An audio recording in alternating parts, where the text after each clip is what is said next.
Hello, everyone, and welcome to another podcast type situation where I'm doing something in the background and talking about gay monkeys whilst doing it. So, this is like the perfect thing to listen to when you're doing chores or you're on a road trip or you're just bored. You can listen anywhere. Um, but in the background, I will be playing Make Room, which is a game where you basically just make rooms. I mean, you just get exactly what's on the tin. You're just making rooms. And I thought it would be really fun to like decorate some of the rooms that are in Constellations Shadow Peach's house. Because not only is it good for everybody else to see what it looks like, it's really good for me to reference and helpful for when I'm describing settings and stuff. It's really nice to just see it with my eyeballs. Plus, it's fun.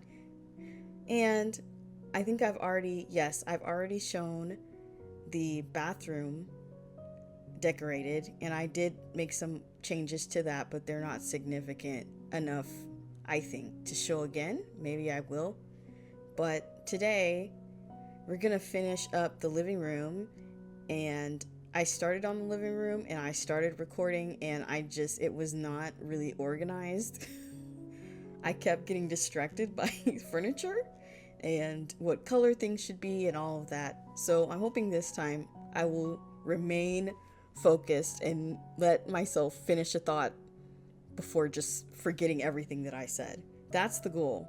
Let's see if I accomplish it. I don't know. But anyway, welcome. Let's start with Shadow Peach living room. Yes, I think it is this one. Yes. So as you can see, it's very busy. The idea with the living room is that mostly I wanted a little divider between the living room and the kitchen, like right here. And that's basically it. And I just wanted it to feel kind of homey and cluttered, because I think they would have, not like overly cluttered, but there's stuff going on, like there's plenty of things around where the house feels like lived in and stuff. So that was my main goal. And then just, portraying a realistic take on like how they would live together now, like in the modern day, with all these appliances and things. So you'll see this nice couch and this nice big TV and, Wukong's laptop on this desk that, he uses for whatever he uses it for, and how there's a bunch of like beverages here.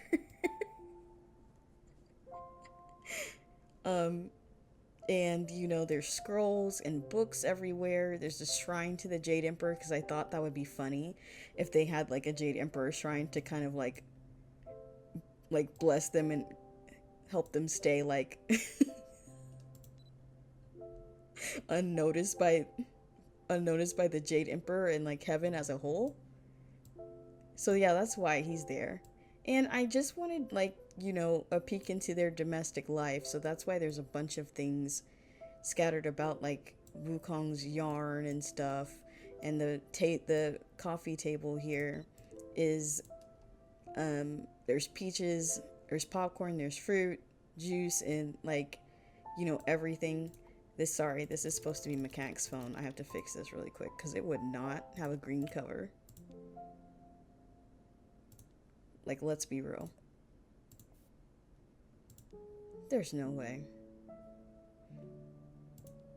I think I actually had a better phone for him. Yeah, that's fine. Does it have an Apple logo?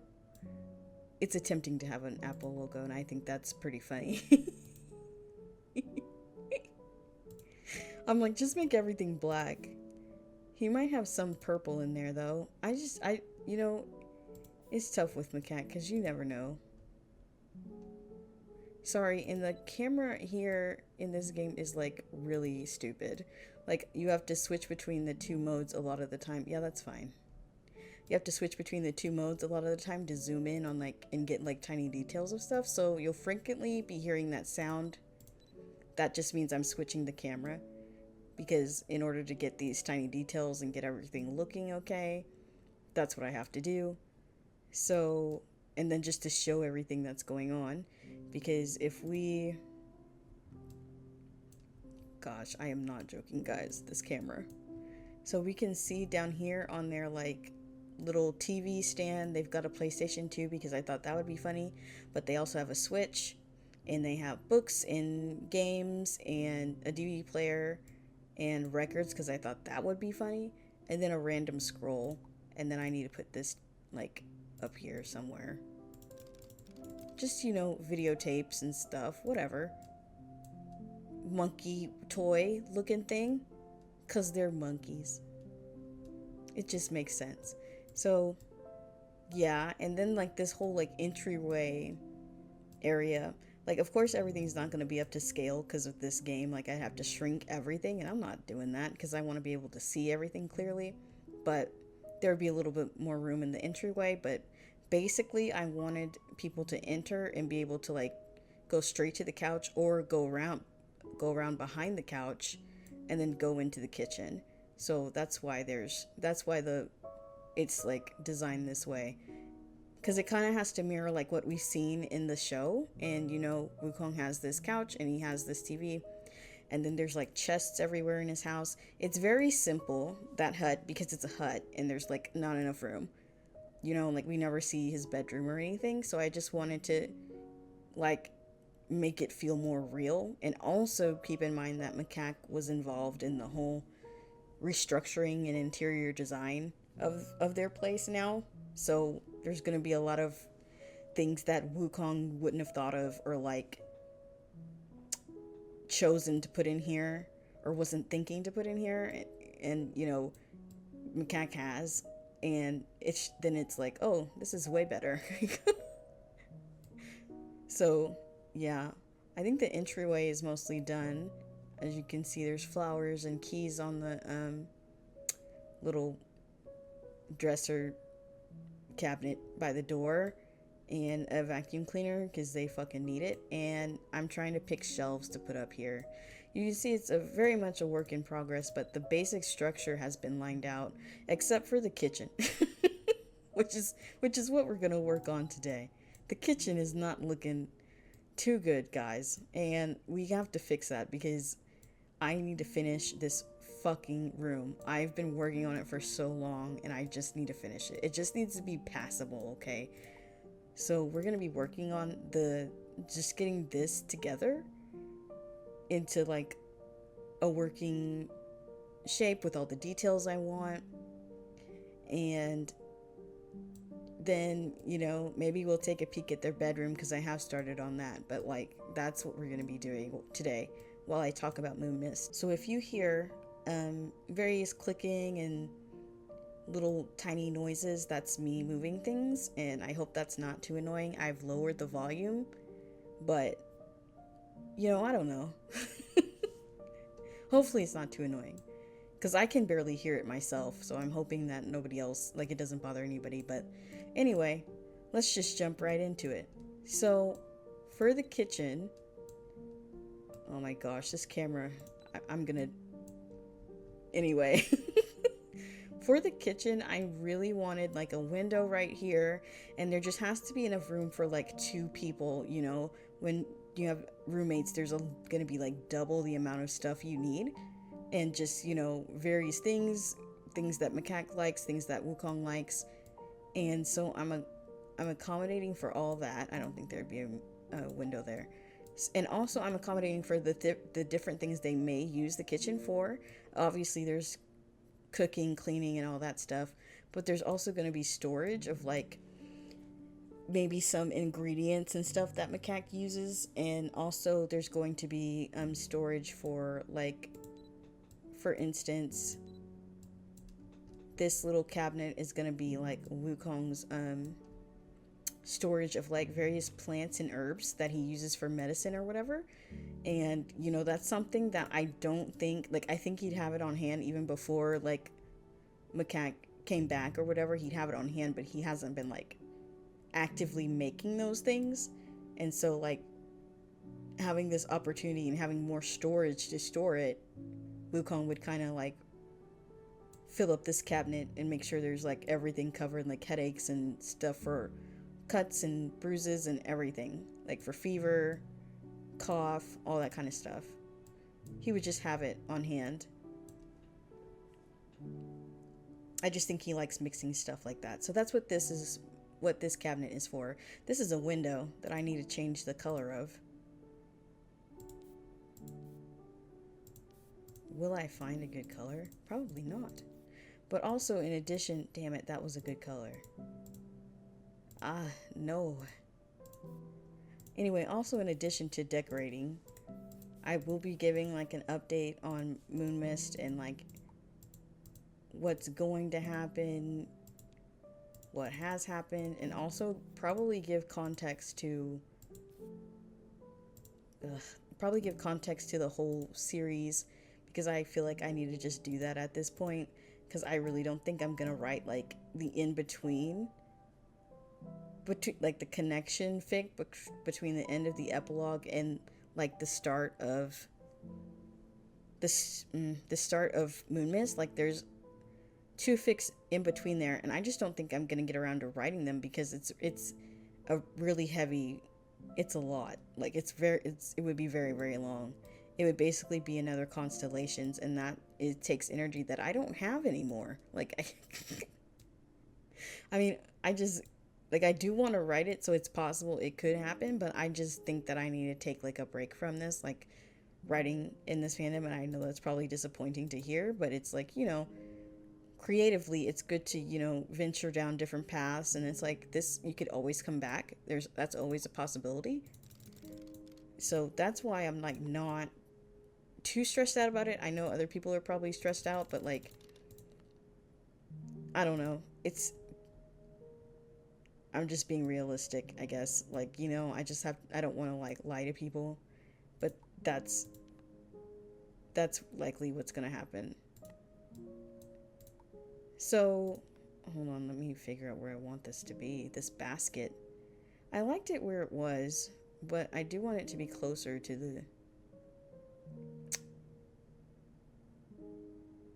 Whatever. No, that looks stupid. See, this is what I did in the last, in the last recordings. I would, like, get distracted on the placement of stuff and, like, not finish a single thought. So I'm really, really trying to avoid that. I'm gonna try my absolute best. See, this is something that would be on this cabinet. Look, I did it. I said I'm gonna try my absolute best, and then absolutely just wrecked it. But I'm talking about, like, what I was talking about before with Wukong's special herb cabinet. This little tool would be on there. Then they'd have like herbs and flowers and like bottles. Sorry, I thought I had some herbs in here. God, now I have to find them. The toughest thing with this game is like remembering all the furniture that's in here, because I've also downloaded a lot of community made furniture, and so like, and that's not as organized as what's like inherently in the game, like what came with the game. So it's like you have to do a lot of digging, and that's why it's kind of cluttered here, because I was pulling things out as I saw them, like, oh, I could use this, I could use that, just so I would have it and I wouldn't have to dig through everything again. This is also something that would go on there if it can fit. What am I saying? I can make it fit. No, I don't think that looks well. No, I think it can go down there.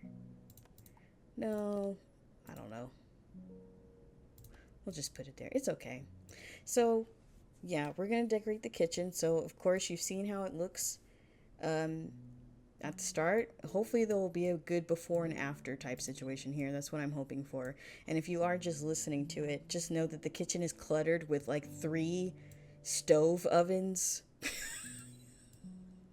Sorry, 4 stove ovens, a bunch of various cups and sandwiches and paper towels, just everything. Salt, a sandwich, a random sandwich, jars of jam, a chest, dishes. There's dishes everywhere. It's just a mess. So I'm hoping to clean all this up. So, and also somehow talk about everything at the same time. Will I be able to do it? I don't know. But I'm gonna try. I'm gonna try starting right.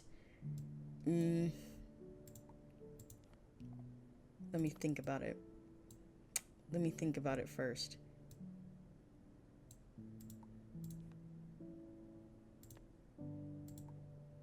Well, I don't want to be silent, but I guess we can start. I'm real okay.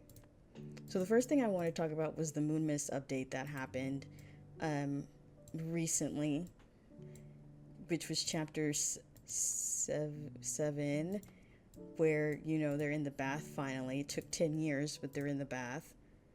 I don't know if I want this to be on a cabinet or see, that's what happened. But anyway, I want to talk about the recent Moon Mist update with everything, all that happened and everything. I don't think I need to talk about it too much because I think everything is kind of self-explanatory and I kind of covered everything that I wanted to cover whilst in there. So I don't think, I don't think I have too much to cover. Let me think about it. Well, basically I wanted to give like a rundown of what happened, what's happening, and what it'll look like. So with them being out of the bath now and all that happened in the bath and also the heart squeezing, like literally I need to talk about the heart squeezing because I was so worried when writing that people would like not like it at all and like make that known to me. But I was like, this is something that is so in character for Macaque that I low-key like have to do it. Like I can't ignore it because it's something he would definitely do, like 100%. And I wanted to stay true to that, even if it's something like I've never written before. But I also wanted it to be digestible by everybody. Like it's like not so uncomfortable and iffy where it can make you kind of sick or be like, ugh, that's weird.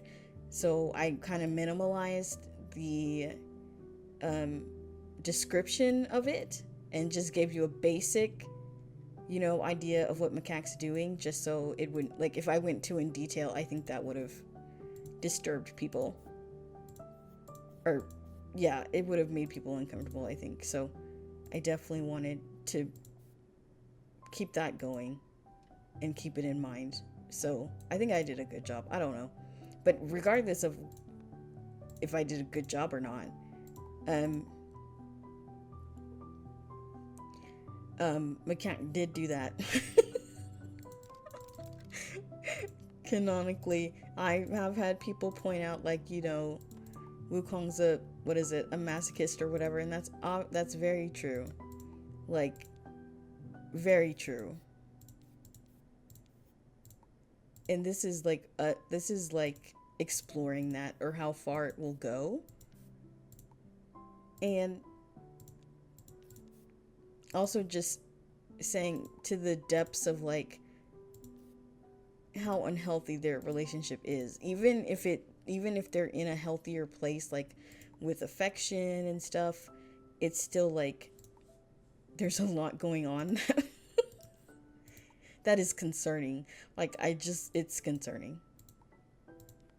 So I wanted to showcase that and kind of have the dichotomy, or the of there being many sections of them being really cute to each other, and then we have this section where it's like their obsession kind of hits a peak, and it results in that, with Macaque being so comfortable that he'll just like stick his hand in Wukong's chest, and I'm like, yeah.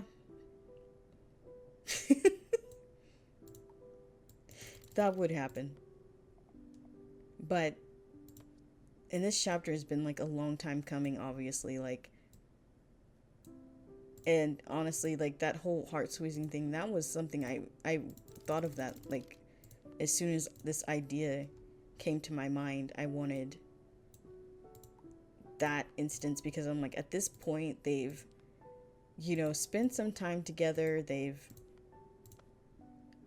what have they done? You know, they've, you know, had sex a lot of times.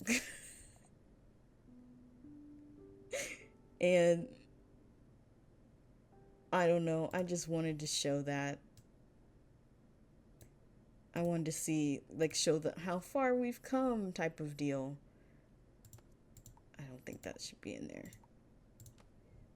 So, because also it's just cool to go from the epilogue to Moon Mist and see how much has changed, and you're like wondering, like, holy shit, what happened? And I'm like, oh, what did happen? I don't know.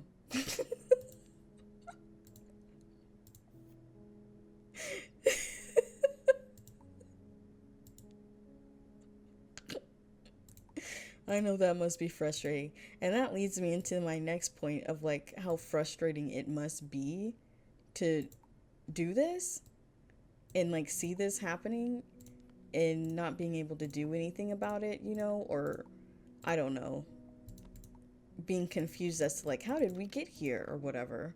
Which is not like, I don't want people to like be suffering like that, but I mean, yeah, it's because it's pretty. The reason I didn't go into it is because that was going to be a whole fic, but since I don't know if I'm going to write it or not, I decided I should just talk about it openly, because it's like it's not like a big, huge secret. It's just like, you know, that's the rest of the plot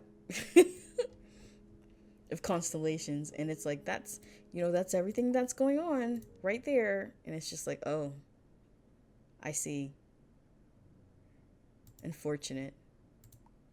I mean, it's unfortunate that it's ending and that's like, but I think there's enough drama to it and interest that it won't be so bad. You know, like I think it'll be okay. But I'll explain what's going on. Like I think the resolution as to how they Macaque's curse gets removed and how Wukong ends up sick, because I know a bunch of people are like, hey, what the hell? How can he get sick? How, like, what happened? And it's like, it's not that complicated when you think about it. And it's something that I've kind of been hinting to this whole time, like in Constellations, even it's been hinted to, and people who have been reading from the start will know that. But yeah, I just want to talk about, like, here what that whole fic is about and like the circumstances that led up to Moon Mist, because I just think that context needs to be revealed so that people can also appreciate what's happening in Moon Mist a little bit more, and also get some of the details that I put in the writing that's like talking about things that happened and you're like, well, what exactly happened? Because I do want there to be an element of mystery to it, but I feel like it's reaching a really frustrating point where people are like, okay, like, what the fuck is happening here? Like, please. So I just wanted to go through and talk about that for a second. And I will do that. But first, I need to pick an oven. let's take a brief break and pick an oven. I'm partial to this blue one.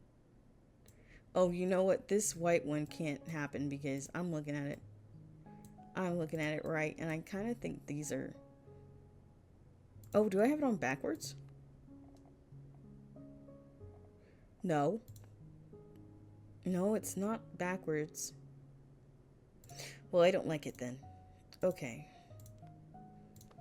This big blue one is big and blue. And also there's this one, of course.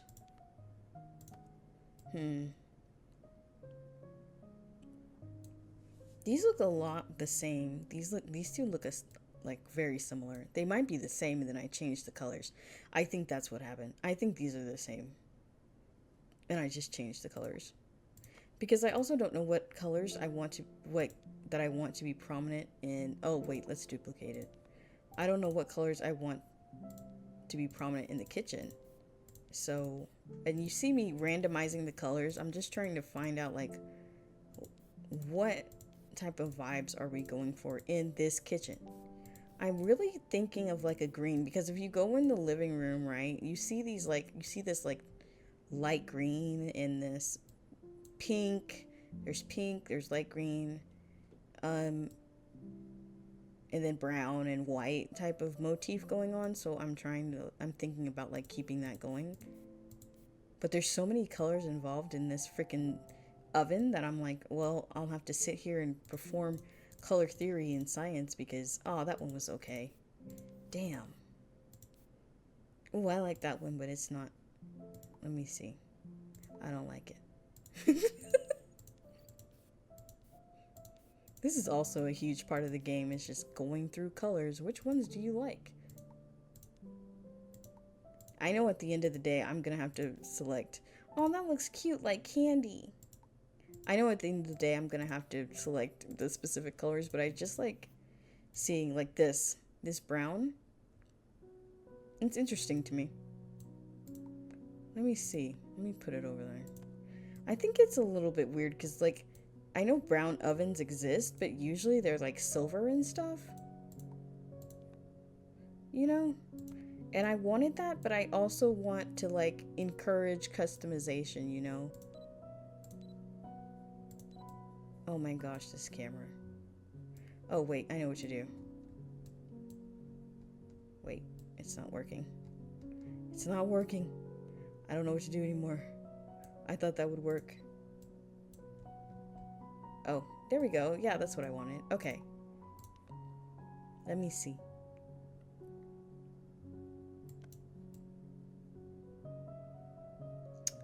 That's growing on me because you can see a lot of stuff is brown.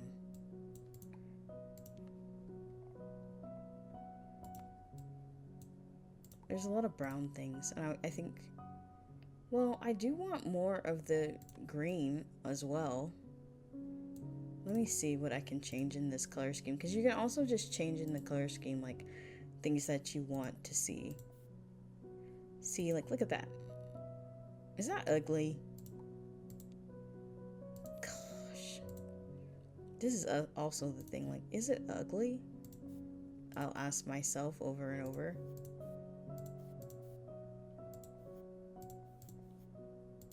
I don't know, maybe it is ugly. Oh, I have an idea. What if we make like the back of it? Wait, let me just... Oh, shit. Wait. Okay, I'm gonna make everything teal and then I'm gonna figure out what these buttons do. I don't know if I want the base to be teal. I think that works better as an accent color. So maybe the brown was the right choice. Yeah. It needs to be brown to match. And this sink, like, I don't even know because I can't change these colors right here. And I'm like, what the hell? I thought I would be able to change it. This is like one of those custom ones. So you can't change this bright color down here. That's just the backing. I'm just changing the color of the backing. And it's like, why would I care about that? It has to match these drawers. And they didn't make it color, like, editable. So I'm like, uh-oh. Now what do we do? Oh man. Oh wait, no. I want that to be green and then I want this to... What is this?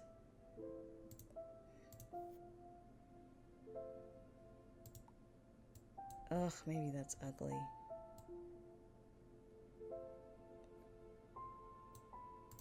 I know what to do. I don't know what to do, but I'm gonna try this. Nope.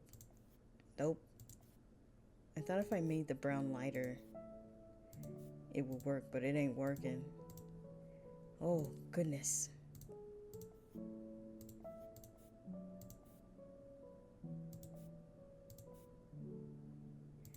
We gotta pick a brown that we want to be, like all the furniture has this brown in it. I think I'm gonna go with that one. And then maybe we don't need to do green. Or maybe we do a different kind of brown. Or maybe we switch those colors. Hold on one second. Oof, that's bright. Ooh. Hold up. I like that. Huh, huh, huh. I like the cream of it. It looks like a cookie. I, for one, endorse cookies. I don't know about you guys, but I love cookies. Cookies are so good. Let's get rid of all this other stuff. I think and I tried to do this before I started recording, but like I think we're gonna have to do something about this sink. I don't think this sink is gonna work. And I like it too. That's what sucks. I just don't like that I can't change these drawers at the bottom. So now we gotta do the other thing that happens. We gotta figure out, where did the refrigerator go? Oh, there it is. Yeah, because we gotta put the refrigerator in there. Yeah, I'm trying to figure out the layout of everything. And this sink is so short too. There's all kinds of refrigerators inherently in the game, and they look better than this one. And also there's like, considering how modern would they be, you know, like how modern would they, like what would they splurge on, what would they care about? Like you have to keep them in mind with every decision, and it can't always just be me, it can't always be my wants.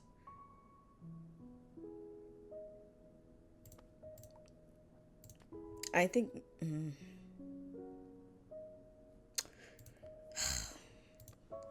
would macaque splurge on like a really nice, or would it be like a standard sink like this? Like I said, sink, refrigerator, where it's like not too modern, but it's like where the freezer is at the top. Very old fashioned. I mean, it's not very old fashioned. You can still find these sinks, these, wow, refrigerators. It's just, you know, everyone's kind of going for these modern ones with the ice thingy in it, and then like the bottom cabinet where that is the freezer now, I guess, where you keep stuff and it's at the bottom instead of you having to reach up. And I agree with that, because as a short person, I like that, because sometimes I can't reach what's in the back of the freezer if I have like a sink that has the freezer on top. So it's more accessible to short people, and also, you know, probably various people that have trouble reaching that high.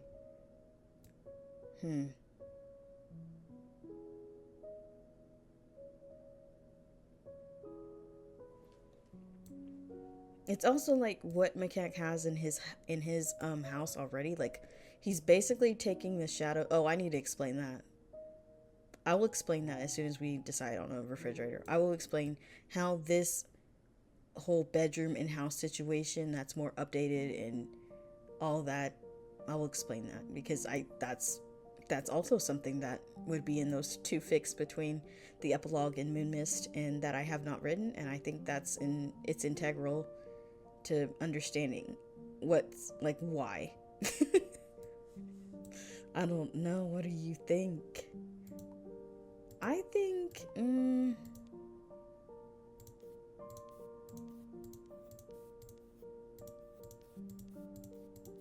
me just going through and like seeing if the colors of the refrigerator inspire me. Actually, wait, we were supposed to match the colors of the refrigerator. Hold on a second. Ooh, wait, let's make that brown. Oh hell, I fucked it up. I fixed it. Okay, let's move this refrigerator to the top of the cabinet. Shit, come on.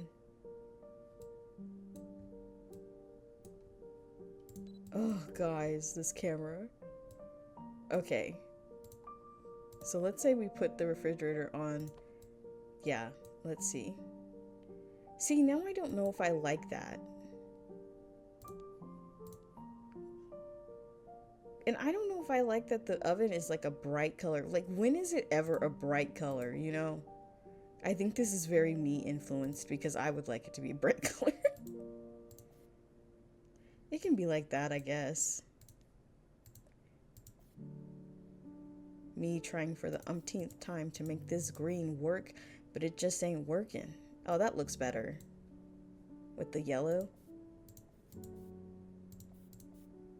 The black looks weird.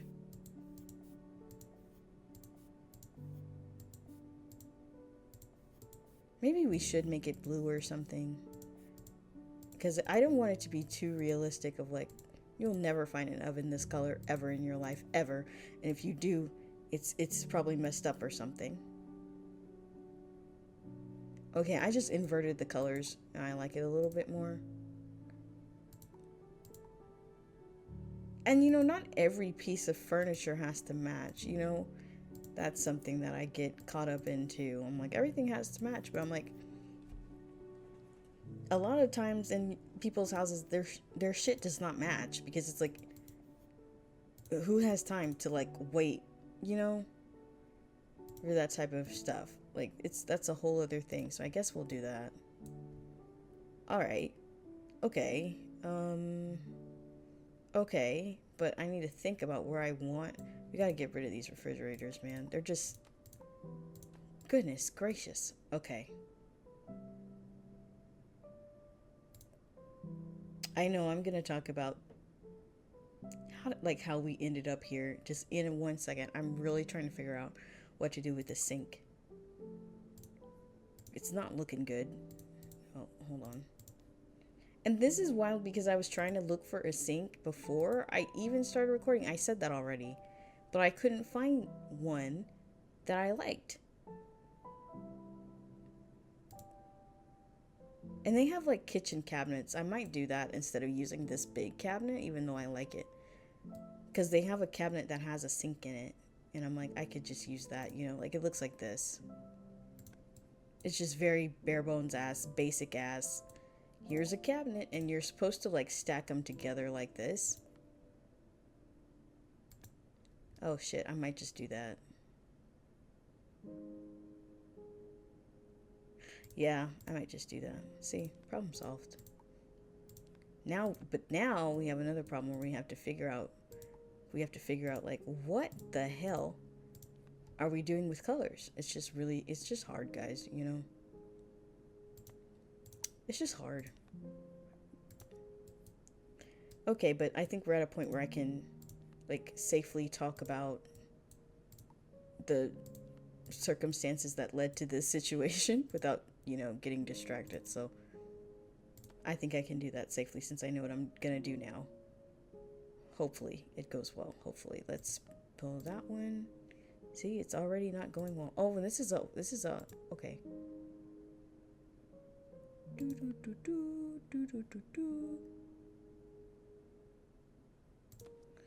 Okay, so let's talk about like how did this happen? How did they start moving in together? Oh, look, this is exactly what I wanted. Big cabinet. Nice. Okay. So the whole thing is that but it's like hard to describe what happens without going through everything, and I don't want to do that without talking. Like I feel like it's important to show like what. Okay, let me think.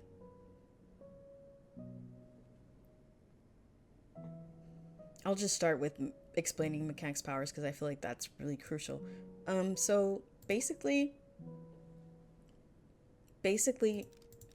Macaque is, you know, obviously chooses to stay at Wukong's place for an for an extended amount of time, probably about 2 weeks or maybe 2.5 weeks, to heal him from his corrupted magic sickness.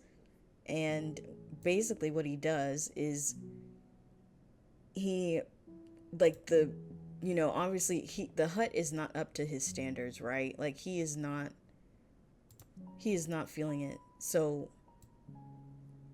like his idea is like, I need to update this obviously so that it has all the like accommodations and conveniences that he's used to in this modern era, which I think is really funny because Macaque hasn't even been here for that long.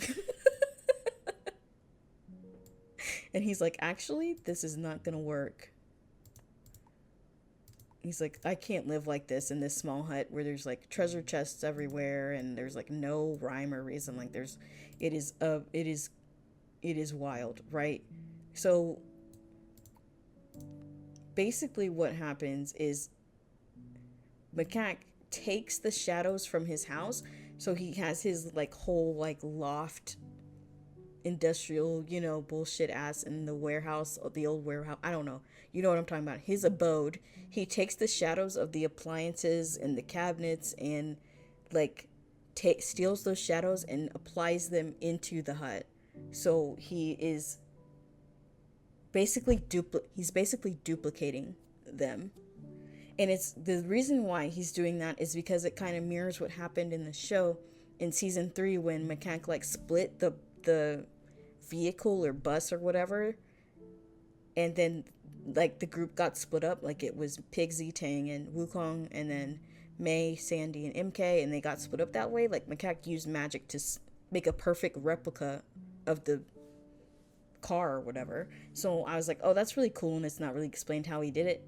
So I feel like he's applying that same magic here to just get a perfect replica of the appliances and cabinets and the bathtub, the shower, all that kind of stuff, and he's just meticulously taking those shadows and arranging them in a way that is suitable for both of them.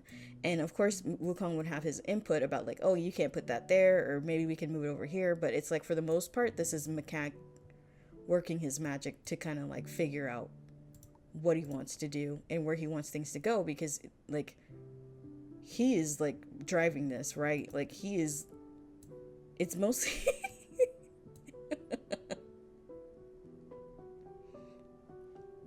well, because it's mostly I'm trying to figure out what to say. It is mostly Macaque's doing, like it is Macaque's choice, and he's like, I need this place to change. I'm gonna lead the charge in changing it.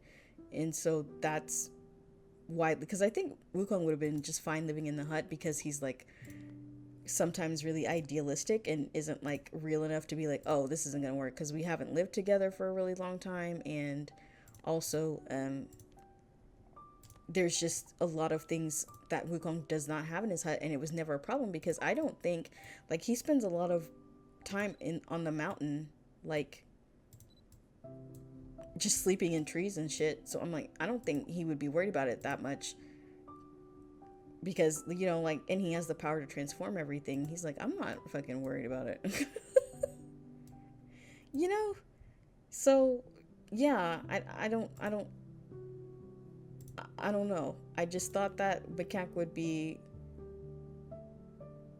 more focused on that, like making things comfortable, because also Wukong has to, he's got to be healed, like they have, it's like a whole sickness that they're doing here, and so Macaque has to like keep that in mind. And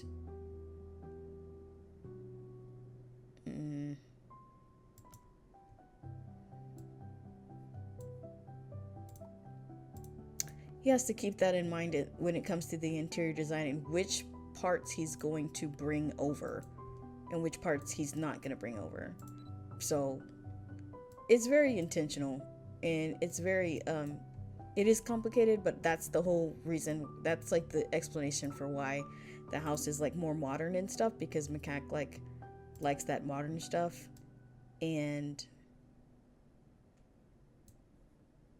Wukong is impartial to it.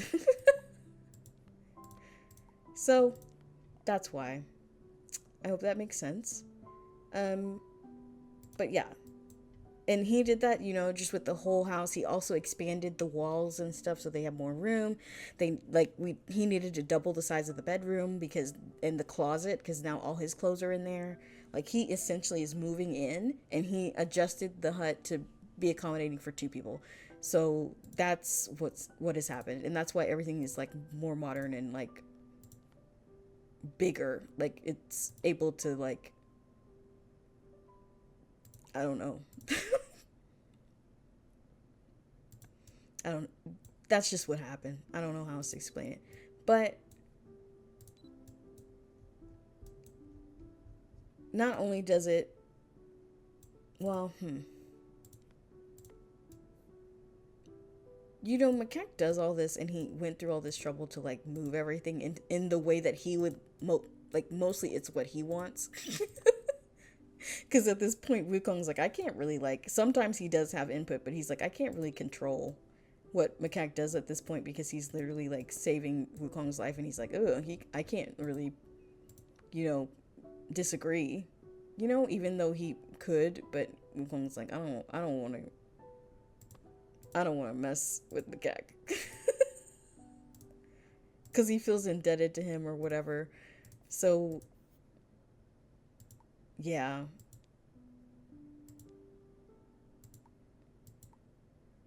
Why does this part not match the other parts? Hello? I'm trying to figure out where to put the dishwasher. Would they have a dishwasher? Let's think about it. I think that's what I should have thought about first.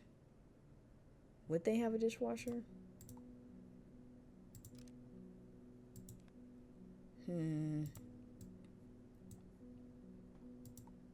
It's tough, you know, because I don't know.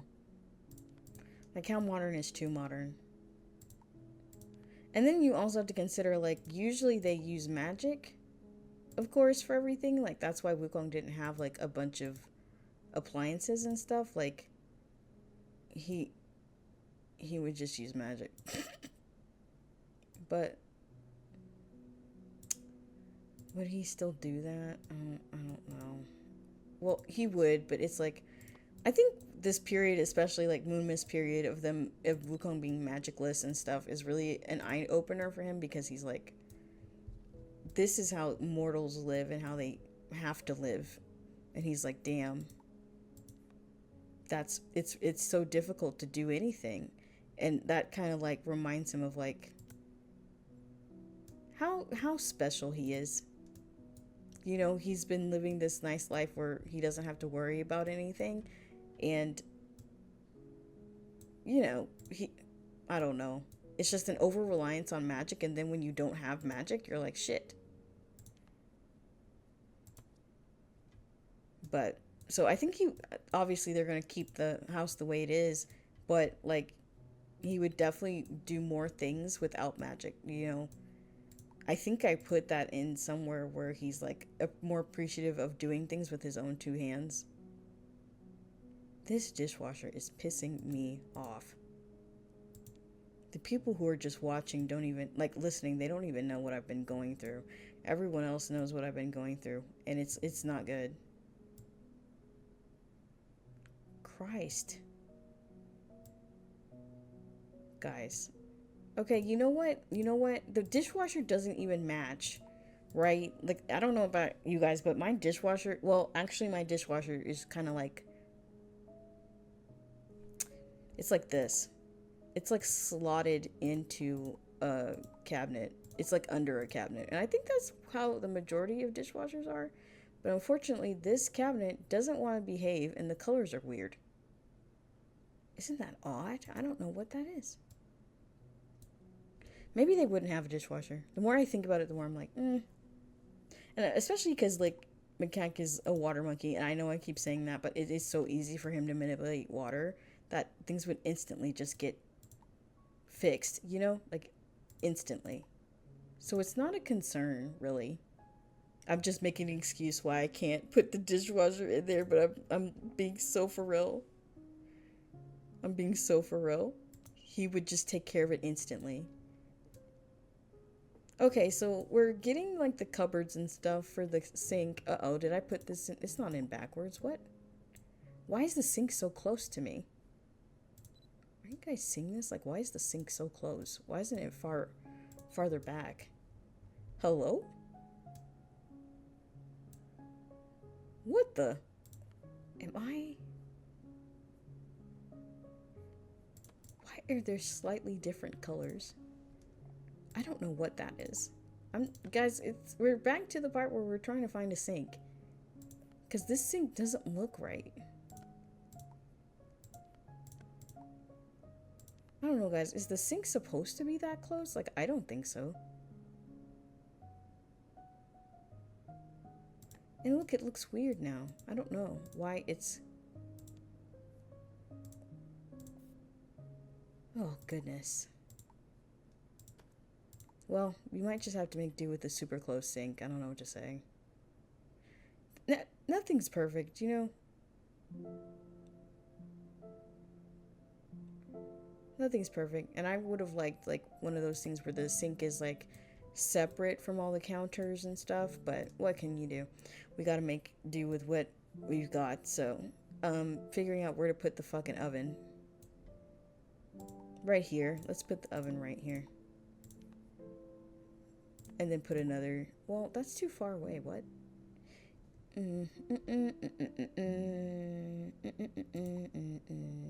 Maybe we put the sink like, maybe do this. I'm trying to figure out the order of the cabinets now. And how close the sink should be to the oven. Sometimes the oven is on the other side of the kitchen. You know, like it's on like the opposite wall. But I can't do that here because on the opposite wall is like the dining room is gonna be there. Like we're really squished in here, guys. Like Mechanic is like being like, I am using every inch of space that I possibly can to make this good. Okay, so maybe the sink will go in there now.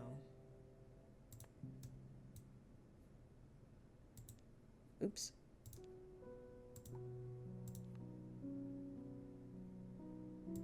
Get out of the way. Alright, so I answered the question about Macaque and how this whole situation happened. So the next thing is to talk about, let me see. Oh, the next thing to talk, what was I gonna say? Oh, I have to talk about like how Wukong got sick and that whole thing, which is basically like, you know, spoilers for like the rest of the plot of Constellations for the most part. Like, I know people probably like forgot or they're like concerned, like, why isn't, like, we need Mechanic to sleep and stuff, why isn't he sleeping, that type of stuff. And that is because, well, sorry, I'm trying to get the sink in the right spot because I really don't like it when things are not even. It's a personal problem and I'm working on it. I'm not working on it. I just think everything else should be better. I think everything else should be even automatically and I shouldn't have to do anything. Anyway, so here's the ooh, let's put another cabinet right there. Maybe the sink should have stayed where it was. Help, guys. Or should there be a cabinet right there? By the oven? Let me see. What's on the other side of my oven? There's a cabinet. And then there's the sink. It says looking okay-ish to me.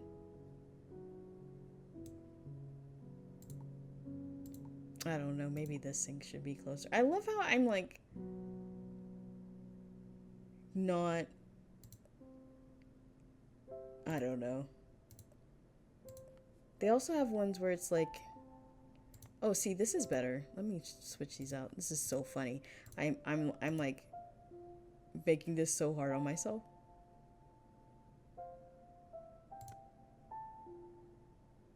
Oh, but these have backs. I should have decided which ones I wanted first, you know? I should have looked at these first and been like, which color and like what size and all that kind of shit. But also, you know, at the end of the day, shit. At the end of the day, shit. See, and it's fucked up with the white. Why do they do this? They're like, change the color of the white when it's not white. Like, what are we doing? What's happening here?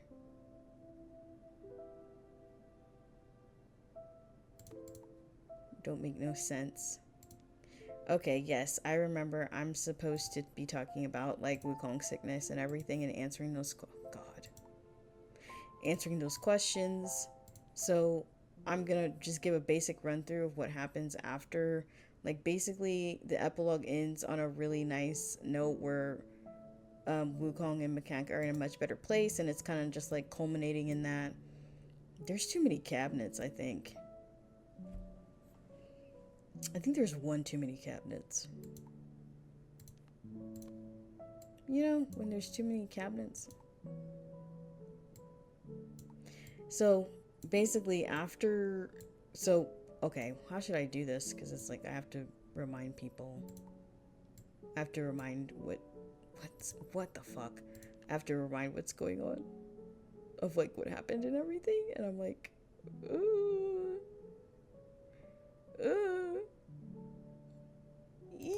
okay, so just based off of, okay, let me think. Sorry, I'm trying to like figure out how to get all the information out. So I said in the epilogue, Wukong and Macaque are in a much better place of understanding and everything, because obviously they've been working on their relationship and stuff. And so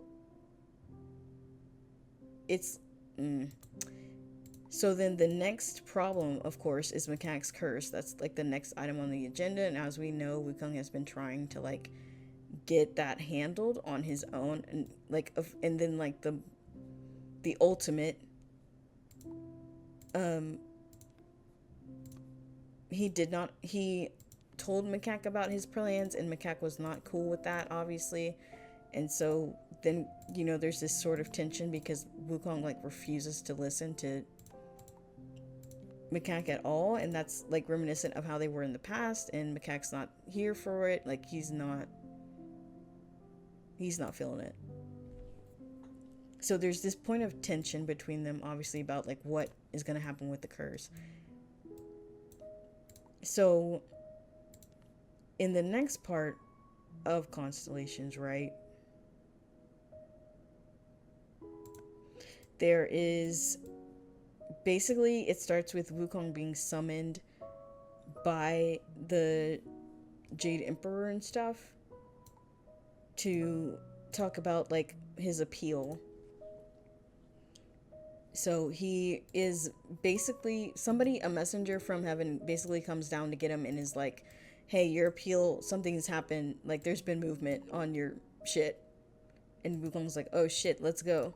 And so they go, and basically the Jade Emperor is like, okay, so I've heard back from the 10 Kings and like what their conditions are to let go of this curse for Macaque. Like, what do they want actually?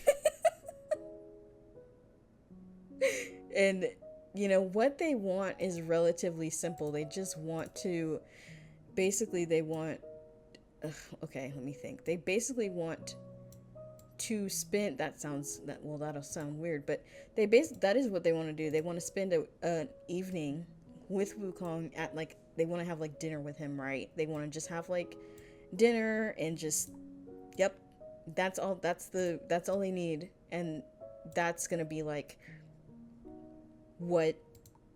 those are the conditions to release the curse on their end, obviously, because the Jade Emperor has already given his consent. So the 10 Kings are like, okay, this is our requirement, right? So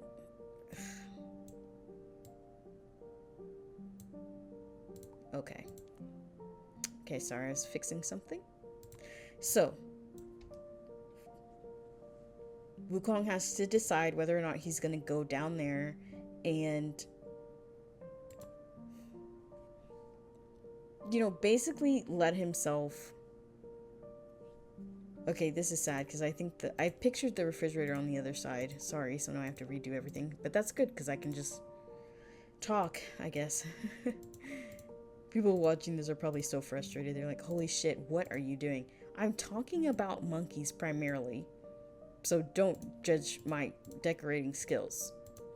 Okay, so Wukong is deciding whether or not to go to this dinner, because obviously it's very sus, right? And he knows that. He's like, this is very sus. I don't trust what's happening here. And so he spends a lot of time deliberating on what he wants to do, right? Because there's so many things that could go wrong, and Wukong is like, definitely does not trust the 10 Kings of Hell, because like, why would he, after, you know, what he did? It's been a mess, right? So he doesn't trust the 10 Kings. He has no idea what their plan is. They said they just want dinner, and Wukong is like, oh, okay, sure, yeah, right, just dinner. He doesn't believe that, but it's also the only way to safely remove Macaque's curse. So this is something that he has to do, even if he has his reservations about it, he has to do this. So, like, it's the only safe way. And, you know, Wukong spends like days, like 3 days, going back and forth in his head, being like, oh, what should I do? Should I say no? You know, and then try and find another way, but there is no other way to get rid of the curse. It's just a difficult decision, but ultimately he decides, like, he will go to the dinner to you know, try to get this removed, because again, it's the only safe way. So he's like, I will try to do this. And then, but in his heart, obviously, like, you're visiting the realm of death, he's like, they're gonna kill me. And then he reasons with himself like, oh, I'm immortal, I can't be killed. But as we know, the blue orchids are the one thing that can, like, get rid of immortality. The blue orchids are basically flowers, and I think I said basically flowers, like, wow. I think in the epilogue, Macaque kind of gave like a rundown of where they are. Like, they're grown in the realm of death, and they're infused with wood and death magic. So the blue orchids are basically a way to kind of say fuck you to immortality. And I think that would be, like, necessary for the Ten Kings for a couple of reasons. Like, they see over the reincarnation cycle, and so, you know, if they're dealing with an immortal, or right, if they're dealing with an immortal, they, you know, want to have this up their sleeve to be like, oh well, we can take care of you. Like, if an immortal needs to be punished, or if they do something so egregious, the Jade Emperor was like, no, just send them out and then adjust their reincarnation cycle so they are never an immortal again, or something like that. It can be, the blue orchids can be useful in kind of like dealing punishment to people, right? And, you know, Macaque experienced it firsthand with his punishment by the Ten Kings, and so he's like he's very familiar with them. And so that's basically what's happening. Like, Wukong doesn't know about them, but Macaque does. But the thing is that when making this decision and spending 3 days trying to figure out what to do, Wukong could have told Macaque about, like, what the Emperor said and the conditions the Ten Kings wanted, but he chose not to, and I'm going to tell you why. Because this is the really big point of contention between them when Macaque learns the truth. He's like, why didn't Wukong tell me? Obviously, you know, that would be common sense. And it's not like Wukong didn't think about it. It's just like, he knows that if he told Macaque, right, if he told Macaque that the Ten Kings want to meet, and that's a condition of, like, getting Macaque's curse removed, Macaque would not let him go. He would prevent that from happening, right? He would be like, you're not going over there. Like, over there, you're not going down there. Macaque would not let Wukong, he would not give him the freedom to do that. There's no way.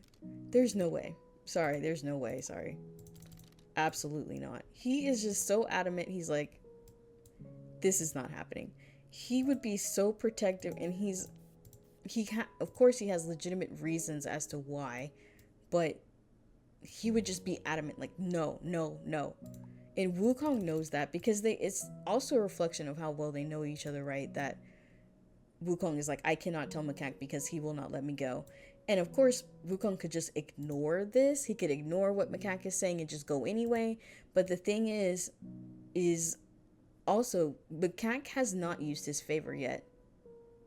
So if Wukong tells Macaque, hey, I'm going to the realm of death to try and remove your curse, and it's like a 50-50 chance it'll actually be removed, Macaque would use his favor to keep Wukong here. Like, he would find some way to not let him go, and utilizing his favor to do that is something he would definitely do.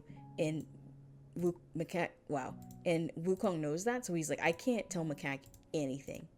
He can't tell Macaque what's going on. He can't do it. It's too risky. It's too risky. And like Macaque would be so mad. He'd always be like, no, you're not doing that. You're not. Why? That's stupid. He's like, why would you ever? Why would you ever do that? It's so funny. Sorry, it's not. It is funny. Shut up. It is funny. I'm trying to figure out if I want to move these. No, I want there to be freedom under the window. There should be freedom. I'll leave it there. Okay, so basically, Wukong does not tell Macaque what's happening, and he decides on a day to go, and he is gonna go down to the realm of death on that day. But before that day comes, they have a training session with MK. Wukong and Macaque train MK in something, and the whole time, Wukong is just very nervous and like shaking, like something is clearly wrong. He's trying really, and he's doing an okayish job trying to be like, oh no, I'm just like nervous about something random. Like he's trying to like play it off like it's nothing.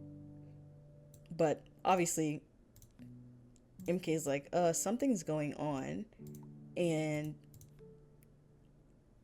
you know, he's in his typical way trying to make things out to not be a big deal when they are a big deal. So, but like they go through the training session, and the whole time they successfully, wow, they succeed in teaching MK a new spell. But then like afterwards, when it's like time for MK to leave, instead of like MK leaving and then Shadow Peach being alone to make out or whatever, Wukong like asks Macaque to leave first, and it's like, I just need to talk to MK about some successor business, you know, it's not a big deal, I just need to talk to him really quick. And you know, this obviously is curious to MK because he's like, wait, what's happening? And Macaque's like, what? But Wukong is very insistent. He's like, I just need to talk to him really quick. You know, we can catch up later. And that's suspicious, right? Because when has Wukong ever? When has he ever been like, oh, we'll talk later, it's not a big deal? Like, never. So Macaque is very sus. But he's like, well, if it is successor business and he doesn't want me to know, then I'll respect that. Like, he's just trying to be respectful. So, but... and that's very sweet, but also, but it's like, oh man, it's just sad.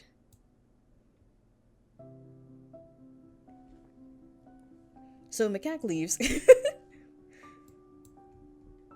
and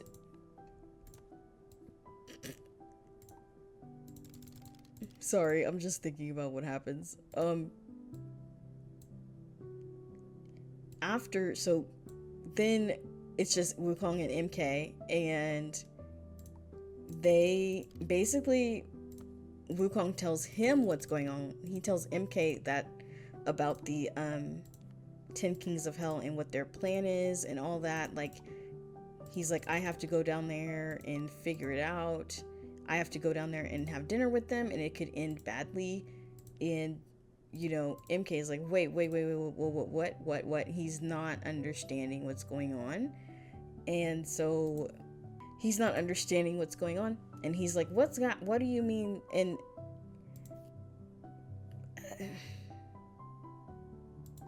sorry, I'm trying to change the colors on something. But anyway, MK is very confused, and so Wukong basically lays it out for him. He tells him what he has to do, all that. And then in like, it's just wild. So then Wukong is like telling MK all this information that he would need as his successor. Like, he's saying like, there's these things over in this area of the world, and there's this demon that I've sealed up that you have to check on every 20 years, and then I have business over here, and then you have to go do this. He's basically saying like, setting MK up to like actually succeed him. And he has all this information, and Wukong's written it out on scrolls because he knows MK will probably forget because he's so frazzled. But Wukong has to tell him this because it is a very real possibility that he could die.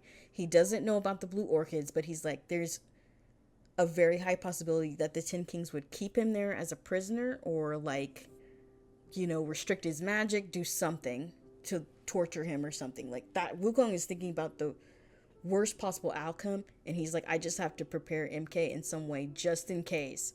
So he like tells MK, and MK's like, what do you mean? Like, what? You're not gonna die, don't say that. And like, Wukong just has to be like upfront with him and be like, no, there's really a possibility that I might. And MK is obviously like, well, don't go, or like tell Macaque like this can't happen. And Wukong is just like, I can't. I can't tell Macaque, and he explains why. And MK is just really frustrated because he's like, he understands, but it's like, damn, it's just it's frustrating, and it's scary, like just from his perspective, having to like deal with that. It's terrifying. You don't know if your mentor is going to come back, and you've just been like, now it's on you to do everything that he was doing. And MK probably thought that wasn't like a big deal, or like it was so far off in his mind because Wukong is immortal. He didn't even, how do you spell cereal? Oh, there's only one box of cereal. Oh well. So it was so far off in MK's mind that he's like, I don't even know what to do about this suddenly. Like it's like, oh, now all of a sudden you have to basically be the Monkey King. Congrats. So of course he's having problems, but he's trying to understand. He listens as much as he can, but he's like trying to talk Wukong out of this because it obviously doesn't sound like a good idea. But he also understands that Macaque's curse is hurting him. Like, Macaque is not doing okay. He hasn't slept in like 650 years. His magic, he lost control in the epilogue, and he had to go do these rituals just to get control over his magic again. Like, he's not doing okay. And they are privy to that. Like, they know, like, MK knows that Macaque, this curse needs to go. So he understands where Wukong is coming from. It's just like really scary that he's just gonna go to the realm of death and call it a day. And like, what? But they have this whole heart to heart, and it's like they're crying. Wukong's crying, MK's crying. They're like, this might be the last time we talk, and all this. And so, but they have a really, like, they kind of iron out like everything that they have to discuss, and how proud Wukong is of MK, and like MK just being so hopeful and so adamant that Wukong's gonna come back, that he's like, I'll see you when you come back. But like, also they have this like contingency plan of like, if Wukong doesn't come back in 3 days, MK has to tell Macaque what's going on. And also Wukong is leaving a clone of himself with MK. So then MK knows immediately, like, if that clone goes away, then Wukong is dead. And it's like really like, saying it out loud, it's really heavy. Like, this is really scary. And of course they would take it, like, it would just be, I don't even know how to explain it to y'all. I'm sure you understand. But, it's just, damn, right? Like, I'm like, oh.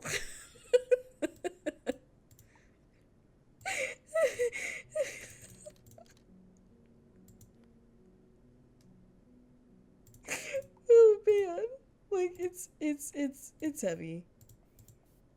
But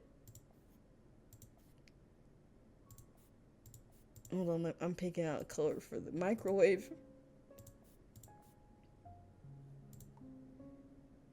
Okay, so they have that heart to heart, everything's ironed out, they have their contingency whatever plan, and then MK basically is like, okay, I will keep a lookout, and I bet you're gonna come back. And it's, he's trying to reassure Wukong that like nothing bad is gonna happen, because they don't know. And Wukong is kind of catastrophizing in his head, but he's also being reasonable. Like, that thought is reasonable because you do not know what's gonna happen, so you can't even blame him. Like, it's like, yeah. And he has a successor to like actually take care of business, so he has to tell MK what's going on. It's just, there's just a lot to it. Sad as hell. But so MK leaves, and the next day Wukong has to go to the dinner, and he's like, oh my gosh, he hasn't seen Macaque, right? He hasn't seen Macaque since he like told him to leave so that they could do training. And like, sorry, it's funny. It's funny. Oh my gosh. So it's the last day. Like Wukong is like making a circle to like create the portal to the realm of death. Like there's a lot of preparation that goes into this, and he has to like get all this shit ready. He has to, figure everything out. Oh shit! I gotta put these damn this whatever because there's no dishwasher. Well, even if there was a dishwasher, maybe we need another thingy.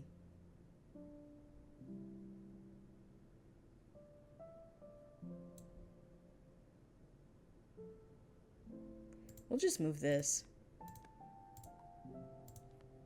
I'll put the dish rack right here.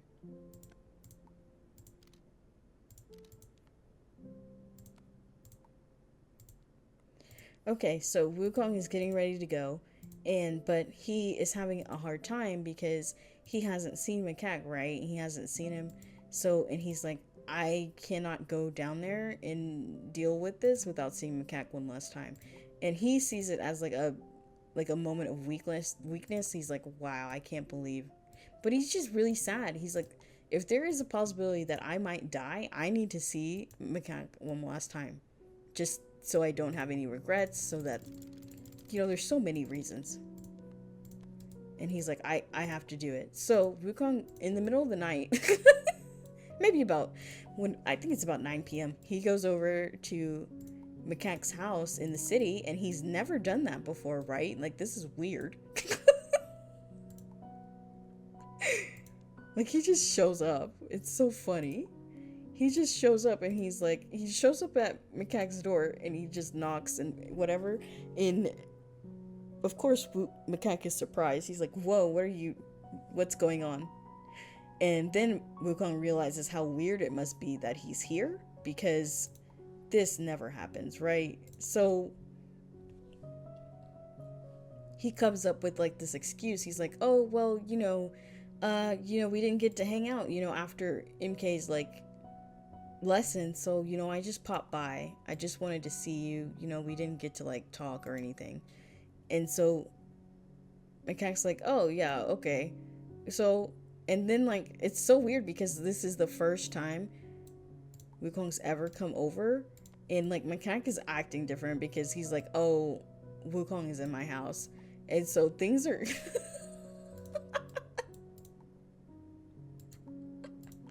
he's like, Wukong's in my house. Things are different now. Things have changed. So Macaque is like, because it's like there's a reason why he never was like, oh, Wukong should come over to my place. There's a reason why, and that's because Macaque is just like so unhinged. Like he sees oh, was that wine? Okay. I don't know if I want that. So he sees Wukong over at his house, and then like something happens to his brain chemistry because he's like, oh shit, Wukong's at my house, and he's like in the living room, and he's like, Macaque is like, oh shit. And so he like is like, because I wanted to like the whole thing of Wukong being over there in Macaque's area, like in his dwelling, and it's like, oh wow, we should go upstairs and like make out or whatever, or do anything that like, they haven't done yet. They've just been kissing, and then like Macaque's about to throw all that out of the window because Wukong is here. And so they have this really awkward like Macaque gives Wukong a tour, and then because he didn't get that in Constellations, and he was very hostile and stuff. So now it's more chill, and like there's a lot of sexual tension, and Wukong's trying to like keep them on task because again he is gonna go to the realm of death.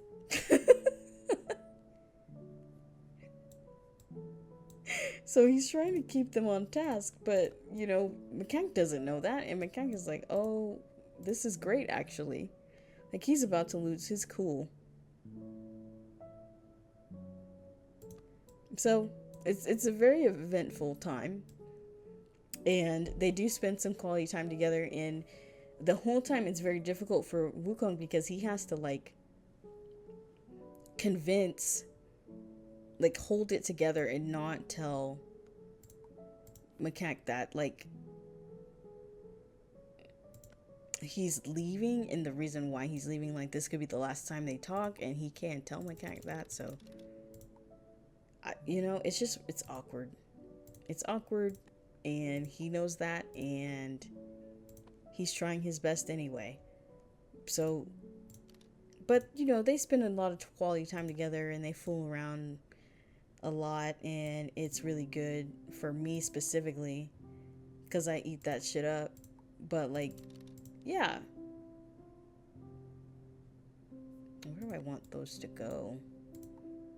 I have all these counters. There's not enough counter space. So, and the whole time, Wukong has to keep it together. He wants to tell Macaque that he loves him. He can't do that. Like, he really is like trying to hold everything in and doing his best. But damn, it's just so complicated. It's actually really funny. But they have a good time, and you know, Wukong has to keep himself from crying because he has to leave before midnight because Macaque is still cursed. So he's like trying to keep it together. And of course he wants to be like, well, I'm going to go take care of that. Hopefully it'll be over soon. But he can't tell Macaque that. So he's just like, clearly something is wrong. And Macaque asks, he's like, what is happening? What is going on? And Wukong just gives these excuses that Macaque can't really refute because he doesn't know. And like, he's like, okay, but like, you seem like, what is happening? And it's just, he's like torturing Wukong at this point because it's like, oh my god. Stop asking that, right? Like, oh my gosh, Macaque, no. Just hush. Shush. But, yeah. I don't know. I think we need another cabinet.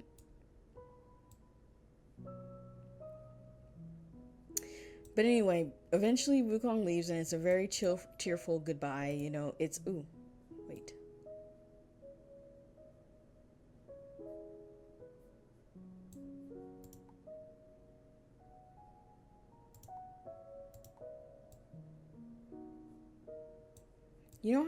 You know how refrigerators sometimes have like cabinets up over them? It really gets me. Because I'm like, how the fuck am I going to reach that? It really gets me. Like, they just have a cabinet. They just have cabinets up over them. And I'm like, who the fuck is going to be able to reach that? I'm not 6 feet tall. Like, these kitchens, some of their designs, they were not thinking about me. But Macaque is tall, so he can reach this. So this might be where he puts all his shit, because Wukong can't reach it.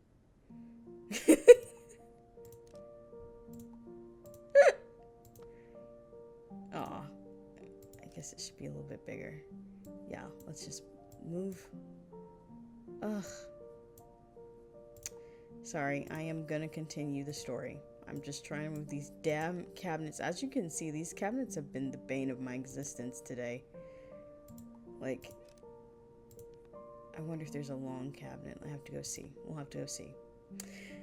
So, then Wukong returns to his hut, and he's like, he's obviously crying, and he's like upset, but like at the same time, he got to see Macaque one last time, and that's, you know, that's all he needed. So he's like, ugh. So, and the camera's driving me crazy. Did we already try this? I think the color was off. Oh.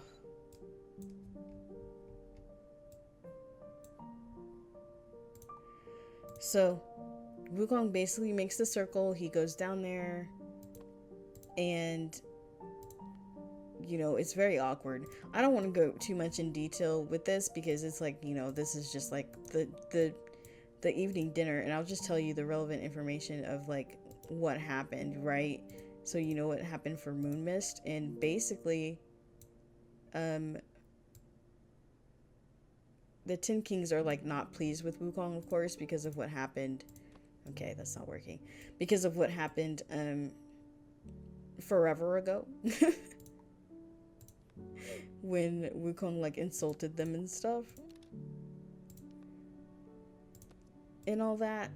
They're not pleased with him, and they've been angry this whole time, obviously. And Wukong knew that, and he's like, "Oh, they're probably gonna be so pissed." And it's like, "Yep, they sure are." So now, like, it's a very awkward dinner because it's like Wukong versus 10 people who don't like him. And he's the great sage. He's not really worried about it, but it is a concern because these are like 10 old beings, like as old as the Jade Emperor, and it's just not looking good, right? It's just not looking good.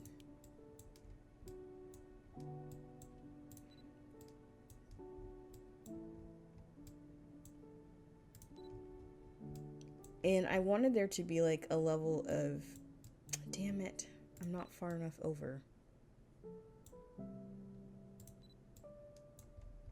I wanted there to be like a level of trepidation and stuff, but also like I just wanted it to be tense, so that's why I can't put this in here. I can't put this waffle maker in the cabinet because it's upright. Get it out of my face. Now I don't like it. Gosh. So it's very clearly awkward for everybody. But the 10 Kings, not for the 10 Kings though, not for everybody, I guess, because the 10 Kings are like, oh, we're just gonna have a good time. We can't put these eggs anywhere.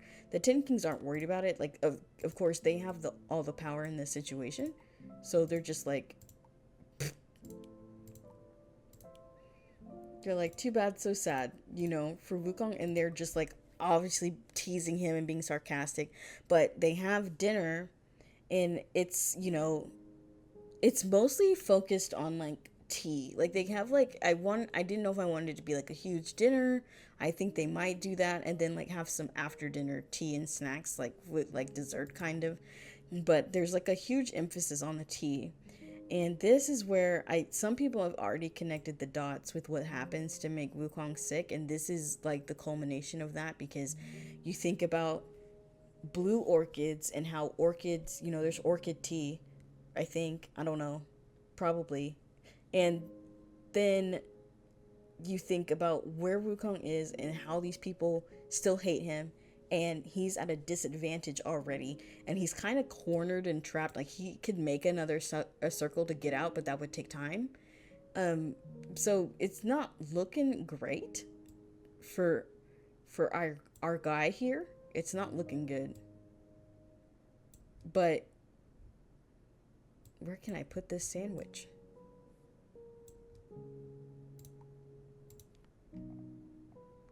Boop. It's not looking good for our guy. Okay, so sorry, it's just like hilarious to me what happens, right? It's so funny. I don't know. It's not funny. It is funny. It is funny. Sorry. So Wukong's down here. A very awkward dinner occurs, right? And he's like itching to get out of here. But the thing is, I don't know if I mentioned this, but like the 10 Kings did say like, these are our conditions. You have to come down here and have dinner with us.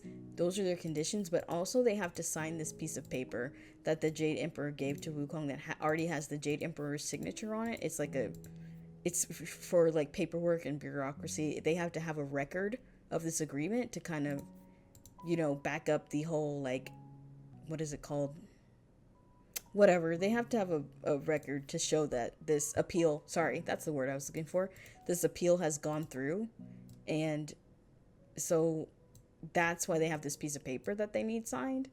And so it's, right, like, guys. So he has a piece of paper the 10 Kings all need to sign. It already has the Jade Emperor's signature. He has to do this. He has to come back up to heaven with the document completely signed. That's his mission. and somehow survive, right? So this is a lot on him. right? He's very stressed, he's very scared. It's not looking great.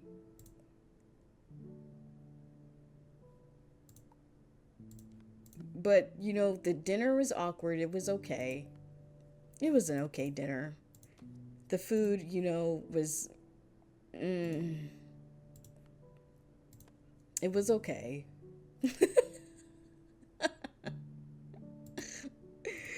But Wukong is like itching to get out of there. He is like ready to go. Like, it is time to go. And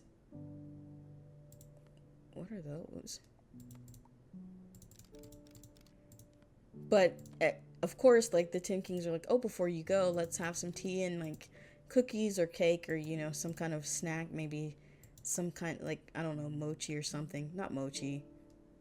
There's like these kind of tea crackers or something, maybe something like that. And they're just sitting there and they're like reminiscing or like talking about the state of things currently. And Wukong kind of lets his guard down a little bit because they've just been like talking amicably together and it's like okay-ish, but all of a sudden it's not okay-ish because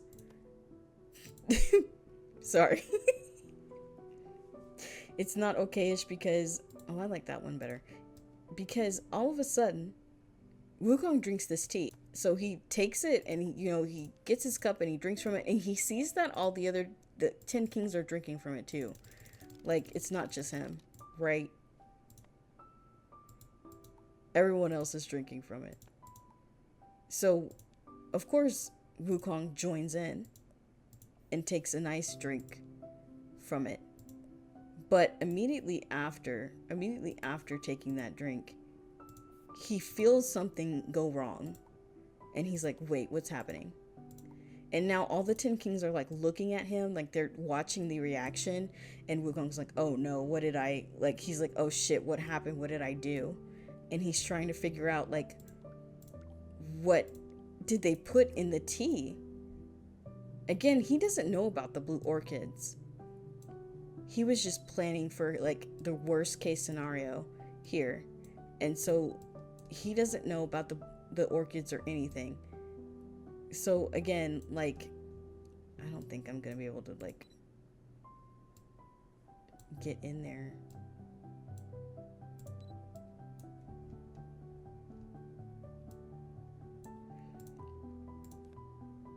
So he's just like, what is happening? He feels something going on inside of him and he's like, I'm not sure what that is, but everyone's paying attention to him and he's like, oh no, what have I done, right? He's like, oh shit, what has happened? And he's like terrified, he's scared, and it's like having your magic corrupted by death magic. Like the reaction is, it's basically like, it's obviously like corruption, and I've tried to explain corruption I don't know how many times, but like I'm gonna try one more time, hopefully I'll be clear.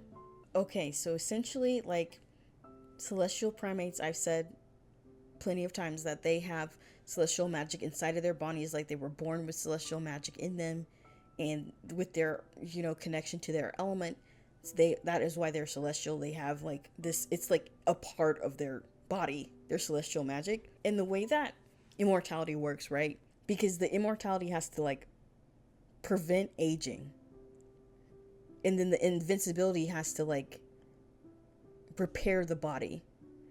So these things have to work in tandem. And Wukong, has plenty of immortalities and invincibility. So, but the celestial magic has to like constantly be taking care of him. That's why it's really great that it's like in his body from the start, because the celestial magic is always there. It's always like running and like fixing things. Like if he gets hurt, it fixes it. It's instant. And like if he gets a dire injury, like he will like freeze up for maybe like 7 seconds and then he'll be back to normal, because the celestial magic is working overtime to get rid of that injury. So you think about that, and then you think about how when you ingest blue orchids, which drain immortality, how that would react with celestial magic that has immortality and invincibility in it. Like the blue orchids can get rid of both. So the death magic is interacting with Wukong's celestial magic and the immortality and invincibility. Plus, we also have that Wukong's body is made up of like all these metals. He's not ordinary. He took all the he was burned. His eyes are corrupted. There's all kinds of things going on in his body. So there's really there's no way to tell what is definitely gonna happen to him. Like the Tin Kings don't know about this. They don't know for sure what's gonna happen. And it was very risky to do this. Like it was not like this was stupid. It was stupid to do this. Like it was a really bad move. And I just want to say like the whole thing about the dinner is like three of the 10 kings chose to do this. They chose to poison Wukong. The rest of them had no idea. So it's kind of leading to this bit of infighting where these three kings have really big vendettas about Wukong because Wukong embarrassed them or like made a fool out of them, and they just cannot get past that. So they set out to like poison him. And that's three of them. The rest of the seven are like, what the fuck did you guys do? Because obviously if you mess with Wukong or hurt him in any kind of substantial way, the Jade Emperor will know. And the Jade Emperor is the strongest out of all of them. And so, like, obviously they don't want to do that. They just wanted to make Wukong uncomfortable and, like, kind of remind him, like, we remember what you did and we'll never be on good terms and we hate you. Like, just a really uncomfortable dinner that is full of threats and stuff. But, like, they don't really take action on it because that would be foolish. Because the Jade Emperor would just, punish them. Like, they could have their immortality taken away. They could have their station taken away. There's no telling what could happen. So the three that did this are really risking it all to do it, and they're getting everybody else in danger too. So there's a bit of fighting as soon as Wukong is like not having a good time. They notice and they're like, why the fuck did you guys do this? Like they're like fighting over it, and there's like nobody's really paying attention. Like they kind of are paying attention to Wukong, but like not a lot. Oh man. Like they're kind of paying attention. And so sorry. I'm just thinking about it. I really am just saying like everything that's happening, aren't I? I'm just explaining like everything happens all the time. Everything happens all the time. So, I don't like that. That's ugly. Okay, so Wukong is having to like adjust to this and like get everything, like he's obviously he's in a lot of pain here with this because obviously like what's the first thing you try to do? You try and heal yourself. That's not gonna help. That just speeds up the corruption because the death magic and celestial magic are like on two opposite ends of the spectrum of magic. Like it's kind of like celestial is like healing and life, and death magic is death. So it's not good to like make them interact. And so what is happening essentially is Wukong's celestial magic that is inside his body is getting gradually corrupted by the poison in the blue orchids, and his body is trying to fight back against that poison and like do the thing it's always been doing, is like healing Wukong and like making him invincible. And it's a big battle. So he's got all these like he tries to use magic and sometimes it doesn't work or it hurts him. And he's like, what the fuck is he gonna, like, he's like, what am I gonna do to get out of here? Like, he can't rely on his magic. Sometimes it works, most of the time it don't. And he's like freaking out because he's like, what is happening to me? Am I dying? It's a really big moment for him of fear, because while Wukong was trying to be realistic and being like, I could die, he was like, but I'm also immortal and I have so much immortality in me. It would be very difficult, right? He has no idea that the blue orchids exist. So he was afraid, but he's like, I have all this cushion, to protect me. Now he's like, I can't even use my magic. It's not working. So he is freaking out. He is panicking, full stop. And he's like, in his panic, he's like, I have to get away from the 10 Kings because they wanted this to happen. And like, what am I, like, he's like, I don't know what the plan is here. I don't know what they want to do. So he's like, I gotta get out of here. So he's like trying to leave. like gets up from the table while they're arguing and stuff, and he's trying to like flee. Like he's like, get me the fuck out of here, right? And he's trying to like use his magic to help himself, like, you know, he's kind of doing everything he can to, like, literally everything, I don't know, to like free himself. And he's like so concerned, so worried. He's like running down the stairs in a like tripping down the stairs of the palace, and like it's not a good look. But of course, you know, in this situation it's like, damn, like what do you even do? Sorry. Okay, so he's trying to get out of the, like, find a way to get out or just get away from the 10 kings, but the 3 kings that like do not like him are pursuing him. Like they are not letting him go. Like they're shouting after him. They're like, we're gonna stop you, we're gonna get you. And Wukong is freaking out. Then they catch up to him, and he's like, he tries to use his magic, it doesn't work, and then it turns into like a fight. Like they're like using their weapons against him, and like Wukong has to dodge their magic and try and like outsmart them. And he's doing that to a point, but you know, he's clearly at a very big disadvantage. But also the other 7 kings are trying to stop these 3 kings as well. But it ends up in like the 3 kings like injuring Wukong again, and he can't heal it. So he slips out of their grasp or whatever, finds an opportunity amongst the infighting to escape. He goes over, and he's running, and he sees like a golden tree. So he, like, this tree that has golden leaves, and he like sees that, and he's like, oh, that's one of the trees from when MK was born. Because if you remember, when MK was born, all the trees in all the realms like bloomed gold for a little bit. Some of them stayed gold. So Wukong's like, oh, that's like from MK. And he's just like, I will just sit down there and like rest for a little bit. I'm just gonna rest. So he like goes over there, he sits down by a tree, and he's again trying to heal himself, unknowingly making things worse, right? Because he's trying to get that magic to work, and it's like, stop. It's like the celestial magic is like, you cannot use me right now. I'm trying in my power to get rid of this fucking poison. We cannot cast any spells. Wukong doesn't know that.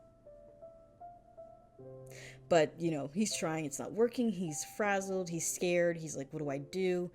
And so he sits there, and he like tries to meditate to kind of like help his celestial magic, and like, but he's like flinching and stuff because he's also in pain from the poison.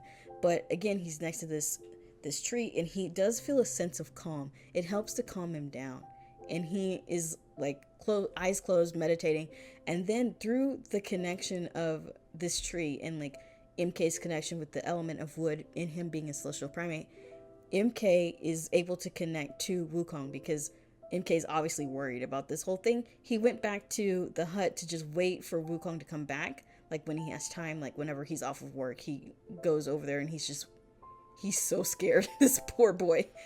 And he's like, MK sat down next to the tree he made all the way back when, the golden tree, and he sits down there, and it just so happens that they both hear it, like they're able to sense each other. And Wukong is like very defeated. He's like, I don't know what to do. I don't know how to get out of here. And he's like, Wukong was like thinking about it, and he's like, this is all because of like how I went about erasing my name in the Book of the Dead. Like, it's how I was so pompous and prideful. And he's like, there's no way I can get out of this. And MK's like, well, you got into this situation by pride, so why don't you use humility to get out? And Wukong's like, oh. He's like, oh shit, that's a pretty profound thing to say. And he's like, okay. And he's trying to come up with a solution, but guess what? The 10 kings have found him. That those 3 kings are really trying to beat his ass. And so there's like a bit of a fight of Wukong using his martial arts to just kick these bitches' ass. Like, he steals a weapon from one of them, and he's just using it to kick booty, and he's like gaining a little bit of the upper hand, but it doesn't last. And again, he's like almost stabbed to death through the heart, and he narrowly evades that, and he's just now like probably in the courtyard of the city, or like in the where all the shades, like all the shades and everything are around. Like, I like to think of it as a city, but you know, whatever. He's like weaving in between these buildings and these people, and like in his desperation, because he can feel himself getting worse, he can feel himself like not doing well at all. He is like calling out. He's like, who can I use? Who can I ask? And he's like, there's nobody. Like, he can't, like, MK couldn't like come through the tree. He doesn't know how to do that yet. And like, so he's like, who can I ask to help? And he's like, I have to ask Macaque. So he's like, Wukong is like, oh, I don't know if he'll answer those. So, but he has no choice because he's fucking running for his life, and he could very well die. So he's like, and then it's like also that Macaque has no idea where Wukong. He don't know that Wukong went to the realm of death in the first place. So he'd have to have like he'd have to be listening out, right? He'd have to be paying attention.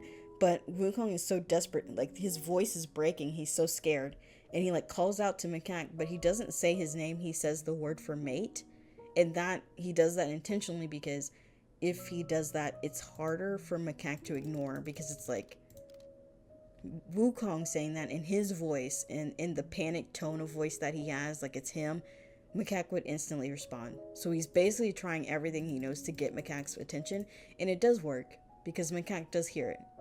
And he like makes a portal, and he reaches through it with his hand, and he yanks Wukong out of like through the portal, like, and then the portal closes, so he's gone.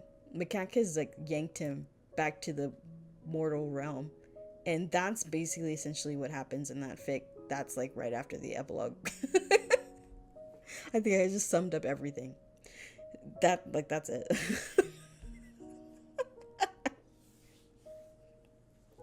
God. And so, and you're probably wondering, like, of course, like, they didn't get to sign the paper from the Jade Emperor, so, like, there's no way to appeal this because Wukong went down there and he didn't, like, it didn't work. Macaque is still cursed. And, of course, when Macaque finds out what happened, he's like, what the fuck? He's very, very mad. He's very mad because Wukong lied to him. He lied again. He didn't, and he lied to Macaque, and he, like, this is a result of Wukong not listening to Macaque in the first place, where he said he didn't want Heaven or anyone else involved. He didn't want to like ask anybody for help. He didn't want to do that, and now it's like Wukong did that behind his back, and then he went to the realm of death and didn't tell him. And you know, Macaque is justifiably upset. He's like, why the fuck did you do this? You could have died. And but Wukong is so panicked he can't even like retain that. He is scared out of his mind. And he's still in pain. Like, the poison is still in there. The poison is still a concern. Like, that has not stopped, okay? The poison is still a concern. And it leads to this moment where, for the moment, Macaque has to put all that aside. Macaque has to put all that aside and, like, take care of Wukong, because it's not working. Like, he's not answering Macaque's questions. He's panicked. He has a panic attack. Macaque has to help him through that. It's like, this is not the time. But it gets to a place where Wukong does feel okay-ish, and he's feeling better because Macaque is there, and Macaque is like, he trusts Macaque still, of course, and Macaque saved him from that situation. So he's like, oh my gosh, I'm out of there. I'm not in there, and I'm not like in immediate danger right now. And he's hoping that like the 10 Kings and like the 10 Kings are fighting amongst this, because it's a really big deal that they did this. And it's like if Wukong went and told the Jade Emperor right now what happened, the Jade Emperor would like immediately dole out punishment, because that's not what they agreed to, and that is not what the plan was. So the Jade Emperor, in order to keep order, he would be like, no, this is not okay. And they would definitely be punished. So that is an upper hand that's a cute clock. That's the upper hand that Wukong has after all this, right? Because he can blackmail them with that.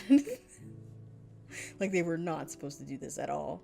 But essentially, like, after Macaque saves Wukong, he's like talking to him and trying to understand what happened, because how is Wukong not able to cast any magic? And Macaque uses his shadow powers to figure out, and he sees like all these things that are happening inside of Wukong's body, and he's very confused. But he senses the presence of blue orchids, and immediately he's like, oh shit, the orchids. Like, he's immediately concerned, and Wukong's like, what? Because again, Wukong still doesn't know it was the orchids. He's just like, what was in that tea? And Macaque basically explains the blue orchids. And at first, Wukong's like, why didn't he tell me that? And then it clicks in his head that Macaque didn't tell him that because Macaque was going to use that information to kill Wukong. And he just hasn't done that. He didn't do it.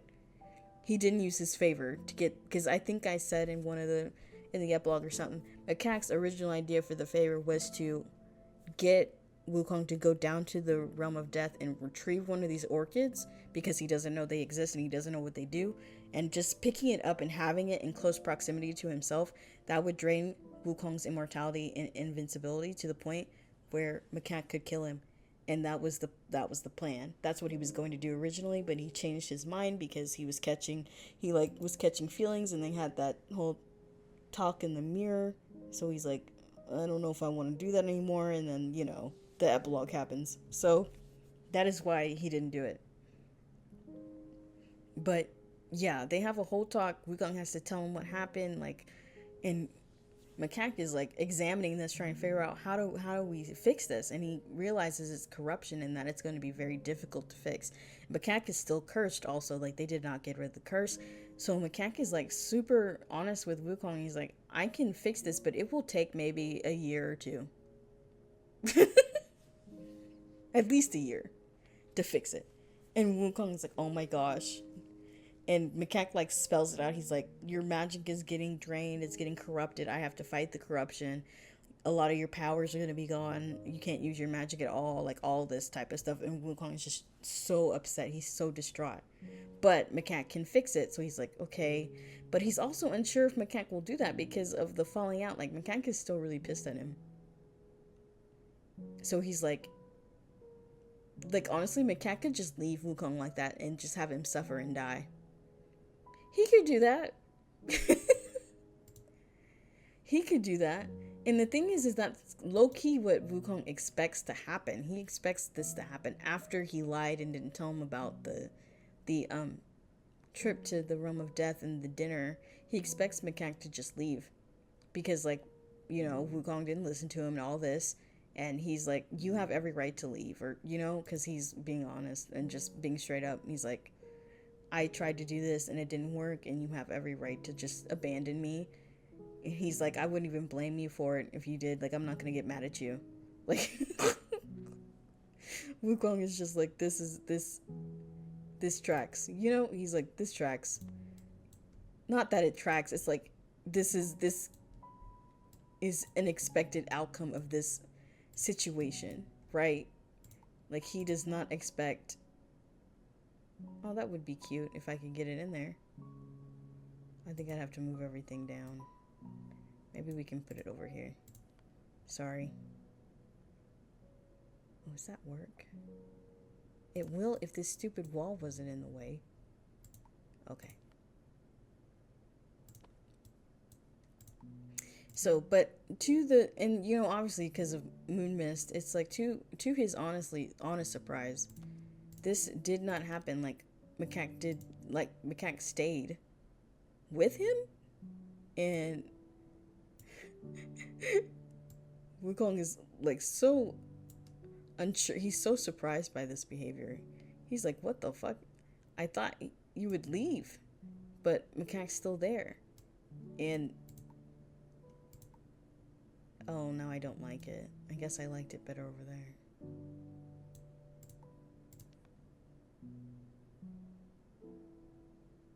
I don't know. But yeah, Macaque is helping him and taking care of him at this point, and Wukong is so confused. He's like, why? He really thought Macaque would leave and get mad at him because he lied and didn't tell the whole truth. And it's yeah, Macaque could have done that, but again, he changed his mind. They've gone through the whole epilogue, like they've kissed a bunch of times, they've talked about a bunch of stuff, and Macaque is very upset about the lying thing. He really, really is. Like, that really hurts him. He's really hurt by that. But now isn't the time to do that when Wukong is like dying actively. Like, he is dying every second. Like, this is not good. Things are not going well. So it's a big deal that Macaque chooses to stay and like take care of Wukong and everything. Like, this is like, the thing is that this is the culmination of both of their like arcs, right? Or it's just like, I don't know. It's a very pivot to, wow. It's an important moment, basically. And the thing is that it's about both of like what they would want to do. Like, I don't know how to explain it, but it's like, we're breaking all these, like, we're breaking down a lot of stuff. Like, we're breaking down Wukong's belief about immortality. Like, he's like, this is what it's like, this is what it'll do. And it's like, no, that's not, nope, you're wrong about all that, right? Like, Wukong, like, having to understand that immortality isn't real. Like, it's not a thing. It's not, like, it can be taken away easily. It was taken away. Like, the whole, like, everything he's been fighting for his whole life, it's, like, can be taken away. So he's kind of grappling with that because he thought he was so safe, you know? He thought he was, like, safe from everything. But it turns out, like, nope. So he has a lot to, like, struggle. Like, he's struggling with this, obviously. And he's having a hard time. But also, you know, he's struggling with the fact that he has to rely on Macaque to care for him, that Macaque stayed, that there's, like, Macaque is still rightfully mad at him, and, like, there's a lot to balance. There's a lot of emotions because there's just a lot hanging on it, and it's really pivotal. It's really, wow. It reaches its height when Wukong, like, returns from the realm of death, like, his initial return. But then what happens is that since Wukong, like, understands now that he could, like, just tell the Jade Emperor what happened, like, he could just do that. Maybe this should be the coffee table. Like, where you just make coffee, you know? Maybe. Let me see. Sorry, I'm doing the finishing touches on this kitchen. For now. I think I've been talking for, like, an hour or two. But I will explain. I'll explain. I'm trying to get through the fic. I think I've gotten through it pretty good, but there's a little bit more. So, after Wukong goes, like, it's after Macaque saves Wukong, essentially, and, like, they're back in the mortal realm, they're back in the hut, and they're just, like, talking and trying to understand. Macaque is obviously very mad. Wukong is just trying to fucking figure out what. Like, it's so bad. But then, after, like, while they're in the midst of that, and Macaque is also explaining, like, what's happening with Wukong's magic, while that is happening, but then there's, like, somebody outside. Like, Macaque hears it, and he senses it. He's like, somebody's coming, and he's like, I think it's one of the 10 kings of hell or something. Like, they are returning, like, they're here, like, outside. And Wukong is like, oh, holy shit. Like, they're both startled and, like, initially frightened by that. But Wukong, like, gets himself together and, like, gets up and, like, you know, freshens himself up, puts on, like, clothes that aren't torn and tattered and stuff. And he gets ready to go out there and just, like, confront them and, like, you know, get onto them. Like, he still wants to have, like, show that he has dignity and, like, pride. And he's, like, you know, he's still the great sage, even if his magic is not working. Even if he's basically mortal now, he's like, no. So he's going out there, like, Wukong is going out there, and Macaque is like, oh, what are you doing? And Wukong's like, I gotta go out there and talk to them. And it's another big moment because Macaque at this point is like, you are not going out there by yourself, right? And Wukong's like, what? And basically it's like that whole thing that they talked about a few times where Wukong was like, I can face death if Macaque is with me. They kind of harken back to that, and so they both go out there together, and like, of course, they're both terrified, especially Macaque. Like, he's like, I don't want to see these fuckers.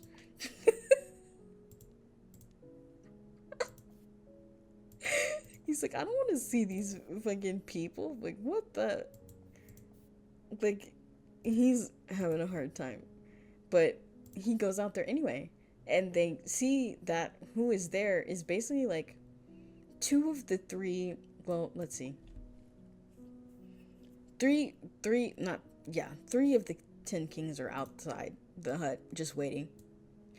But they're not, they don't look hostile, so that's a good thing. And, you know, but it's suspicious because, like, why? They already tortured Wukong. Like, what more could they want? And so Wukong's like, why are you here? What's going on? What do you want? And like, of the 10 kings, these three are the ones that did not agree. Well, some of the, okay, so there were 7 that did not agree with the 3 kings that did the poison. So 3 of those 7 are up here, and they're like, one of them is the one that guarded the Yellow River, that is like basically the nice one that Macaque like doesn't have a gripe with, like the one, and then like 2 others. And they're up there and they're like, so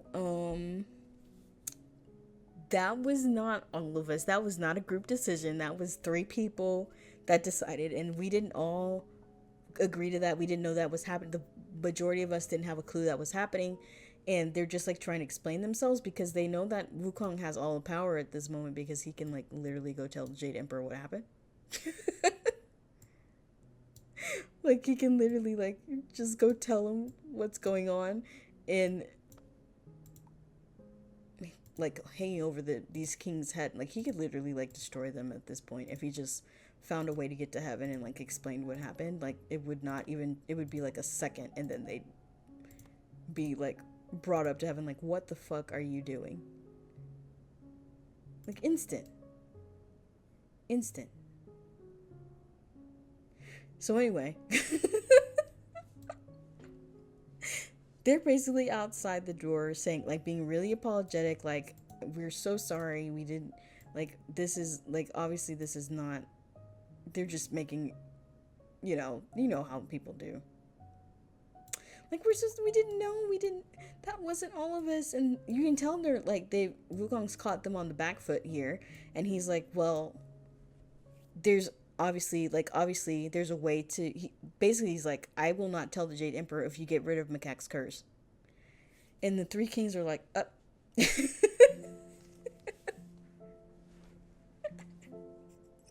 and they're like, okay, whatever. And they basically end up signing the paper and everything. And but Wukong kind of pushes his luck here too, because he's like, in addition to all this and me not telling the Jade Emperor what happened and that there's like troubles going on in the realm of death, I also want a piece of the what is that scroll called? Whatever that blue and black scroll is called, I can't remember off the top of my head. He wants a like a bamboo chunk of, like, a slip of that. He wants a slip of it. And the 10 kings are like, ugh, okay. Because they don't think that Wukong can do anything. Like, it's just a scroll where you can, like, revisit past times. And, like, it's not, like, a big deal. But Wukong remembers that Azure and them are trapped in that scroll. And so he's just like, give me a random piece. It doesn't matter. I just want to relive my glory days. And because he's like, since I'm mortal now and I could die. And he's like, can you fix that? He asked the 10 kings if they can fix, like, his poison. And they're like, no, it's corrupted magic, so we can't really help you. And that's true. They can't do anything. The only reason Macaque can do anything is because he knows Wukong's magic inside and out and knows what it looks like and feels like without being corrupted. So he's returning it to that point. That's what Moon Mist, that's all he's doing. And so the 10 kings are like, okay, here's a piece of the scroll. We got rid of Macaque's curse. And then they're like, okay, if we have an agreement for that, you're not going to tell Jade Emperor, then we're done here. And Wukong's like, yeah, we're done here. You can leave. Just get out. And then, like, they leave, and Macaque's curse is gone. And Macaque is, like, cackling evilly, like the absolute baller that he is. Like, he's, like, freaking Wukong out because he has all these powers now.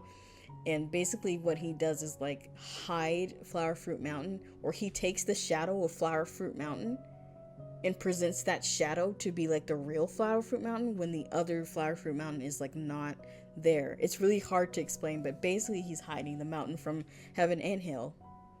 Like, that's the first thing he does with his powers. And he is just like living his best life. He's like, this is so great. I'm having the best time. he's so beautiful. I'm so proud of him. But yeah, that's how his curse gets removed, and that's basically what happens. Like, it really ends on a cliffhanger there because Macaque's curse is removed. So now what's gonna happen? You know, like, what is gonna happen here? It's scary. I wanted Macaque to have this like you're kind of like yay, and you're like uh-oh at the same time because Macaque can like do all this powerful stuff. Like, it's very concerning. So that's basically the gist of it. I can't decide what to put in these counters, but you can see we kind of cleaned up the area. I need a sponge.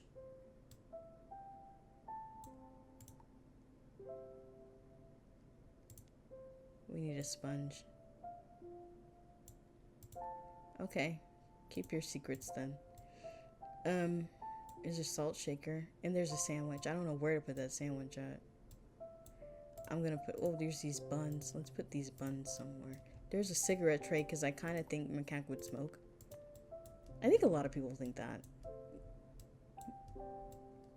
Like, I definitely do too. Like, I just think he would smoke sometimes. But yeah, that's basically like what leads to Moon Mist, because after this, you know, Macaque's uncursed. So like when he's asked like, oh, okay, can you like do what's gonna happen with the corruption, and Macaque's like, okay, I said before it would take like a year or two to do it, now we'll take 2.5 weeks. Like, that's how limited he in power he was. That's the gulf. Like, all the crazy things we've seen Macaque do in the show, all of that is like, that was like him at his like bare minimum, and that's like terrifying. Because I also want it, because the thing is with me is like, I really get upset when people like make Macaque out to be weaker, like far weaker than Wukong. Like, I really don't like that, because it doesn't even make sense in the show, because like Macaque has been an even match the whole time. Like, every time they fought, like, you know, I don't know. Like, he's a hard opponent. Like, Wukong even said, like, Macaque is ruthless. Like, it's not, he's to be, like, they need to take him seriously. This is not a game. This is not a joke. So, I kind of like that, like, green and darker green color. So I'm gonna see if I can do that. I probably can't.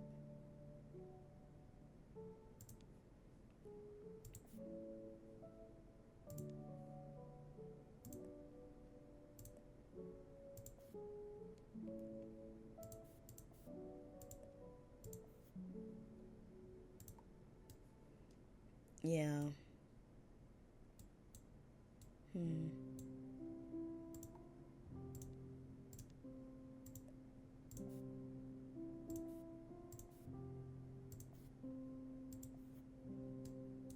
I don't know, guys. I'm like just playing around. I don't know what I'm gonna do there. I might just leave it like that for right now and just like have that be a maybe. I might put these cigarettes over here. Okay.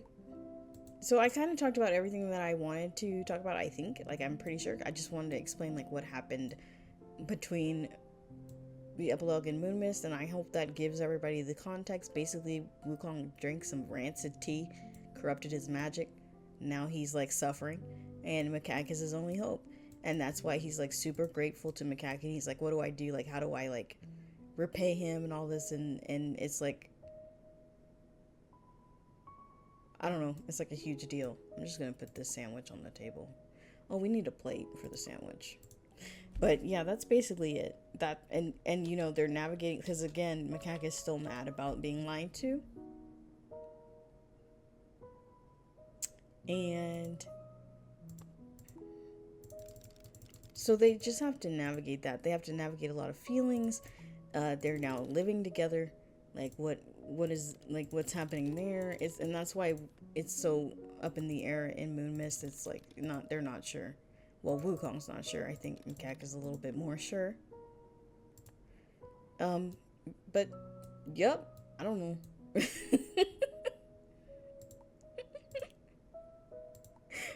But yeah, I like that I ironed all that out now. So now the whole story's out there. If you have questions, you can ask, obviously, but like that's the gist of it. I don't know.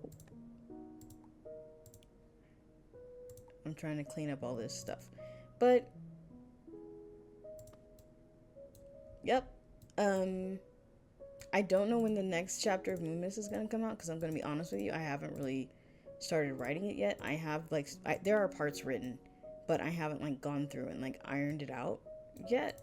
So, that's gonna take some time. Also, I want to do it right.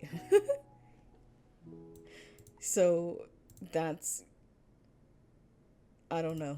It will take some time because this is also like the ending. Like this is the end of the story. You know? So I want to get it right, but also like God.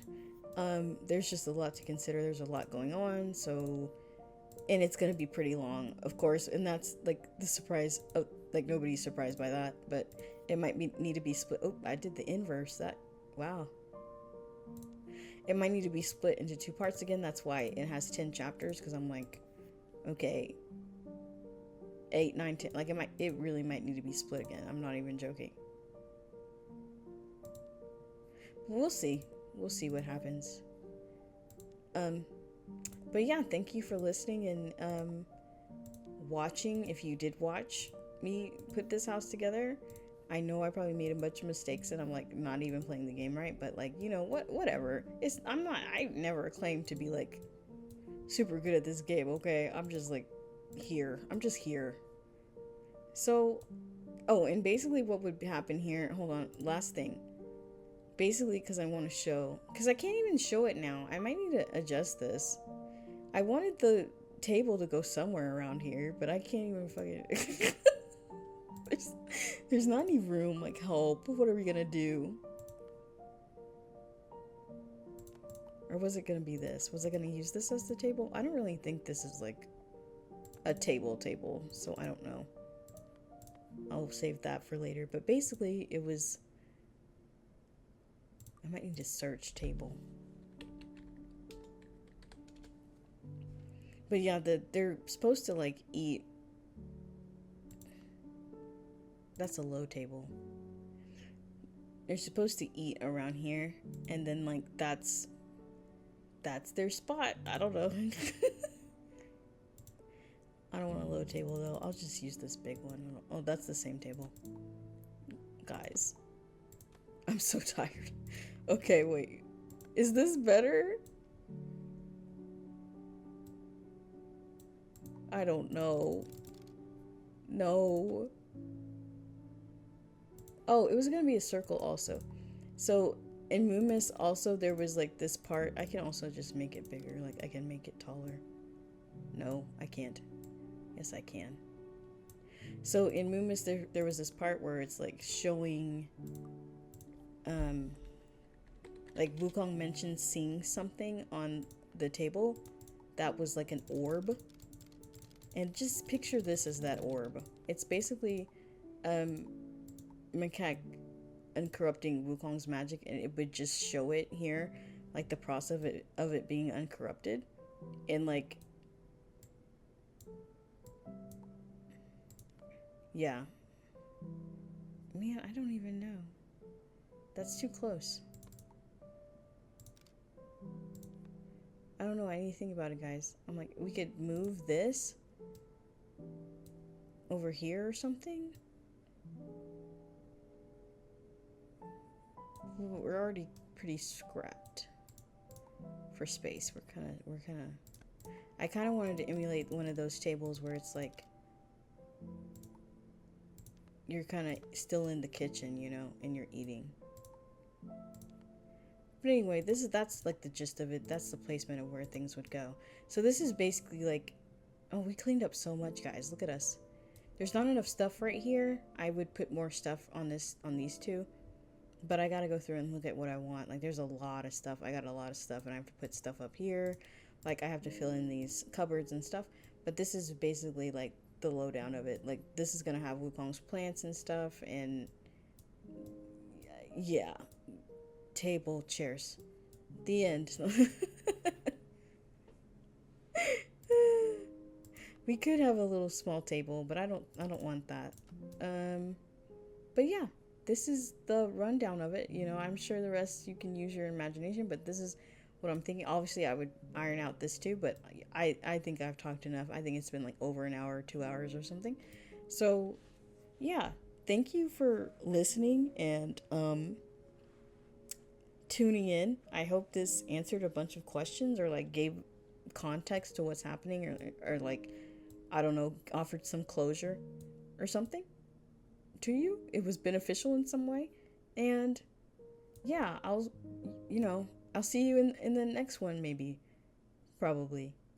This is so funny because I didn't even talk about Moon Mist that much. I was just talking about like the lead up to it. Like I didn't even talk about all the stuff that's happening in Moon Mist. So I might do this again when Moon Mist is finished. But I don't know. We'll see. But yeah, thank you for tuning in. I don't like this door. This is a placeholder door, by the way, and this is a placeholder thing. And these shelves are placeholders, so we still have work to do. But it's looking good. Anyway, I hope you have a good day, night, evening, morning? I don't know. I hope things go well for you and you have like a good day and it's like something fun happens. I don't know. But thank you for listening again, and I'll see you guys in the next one.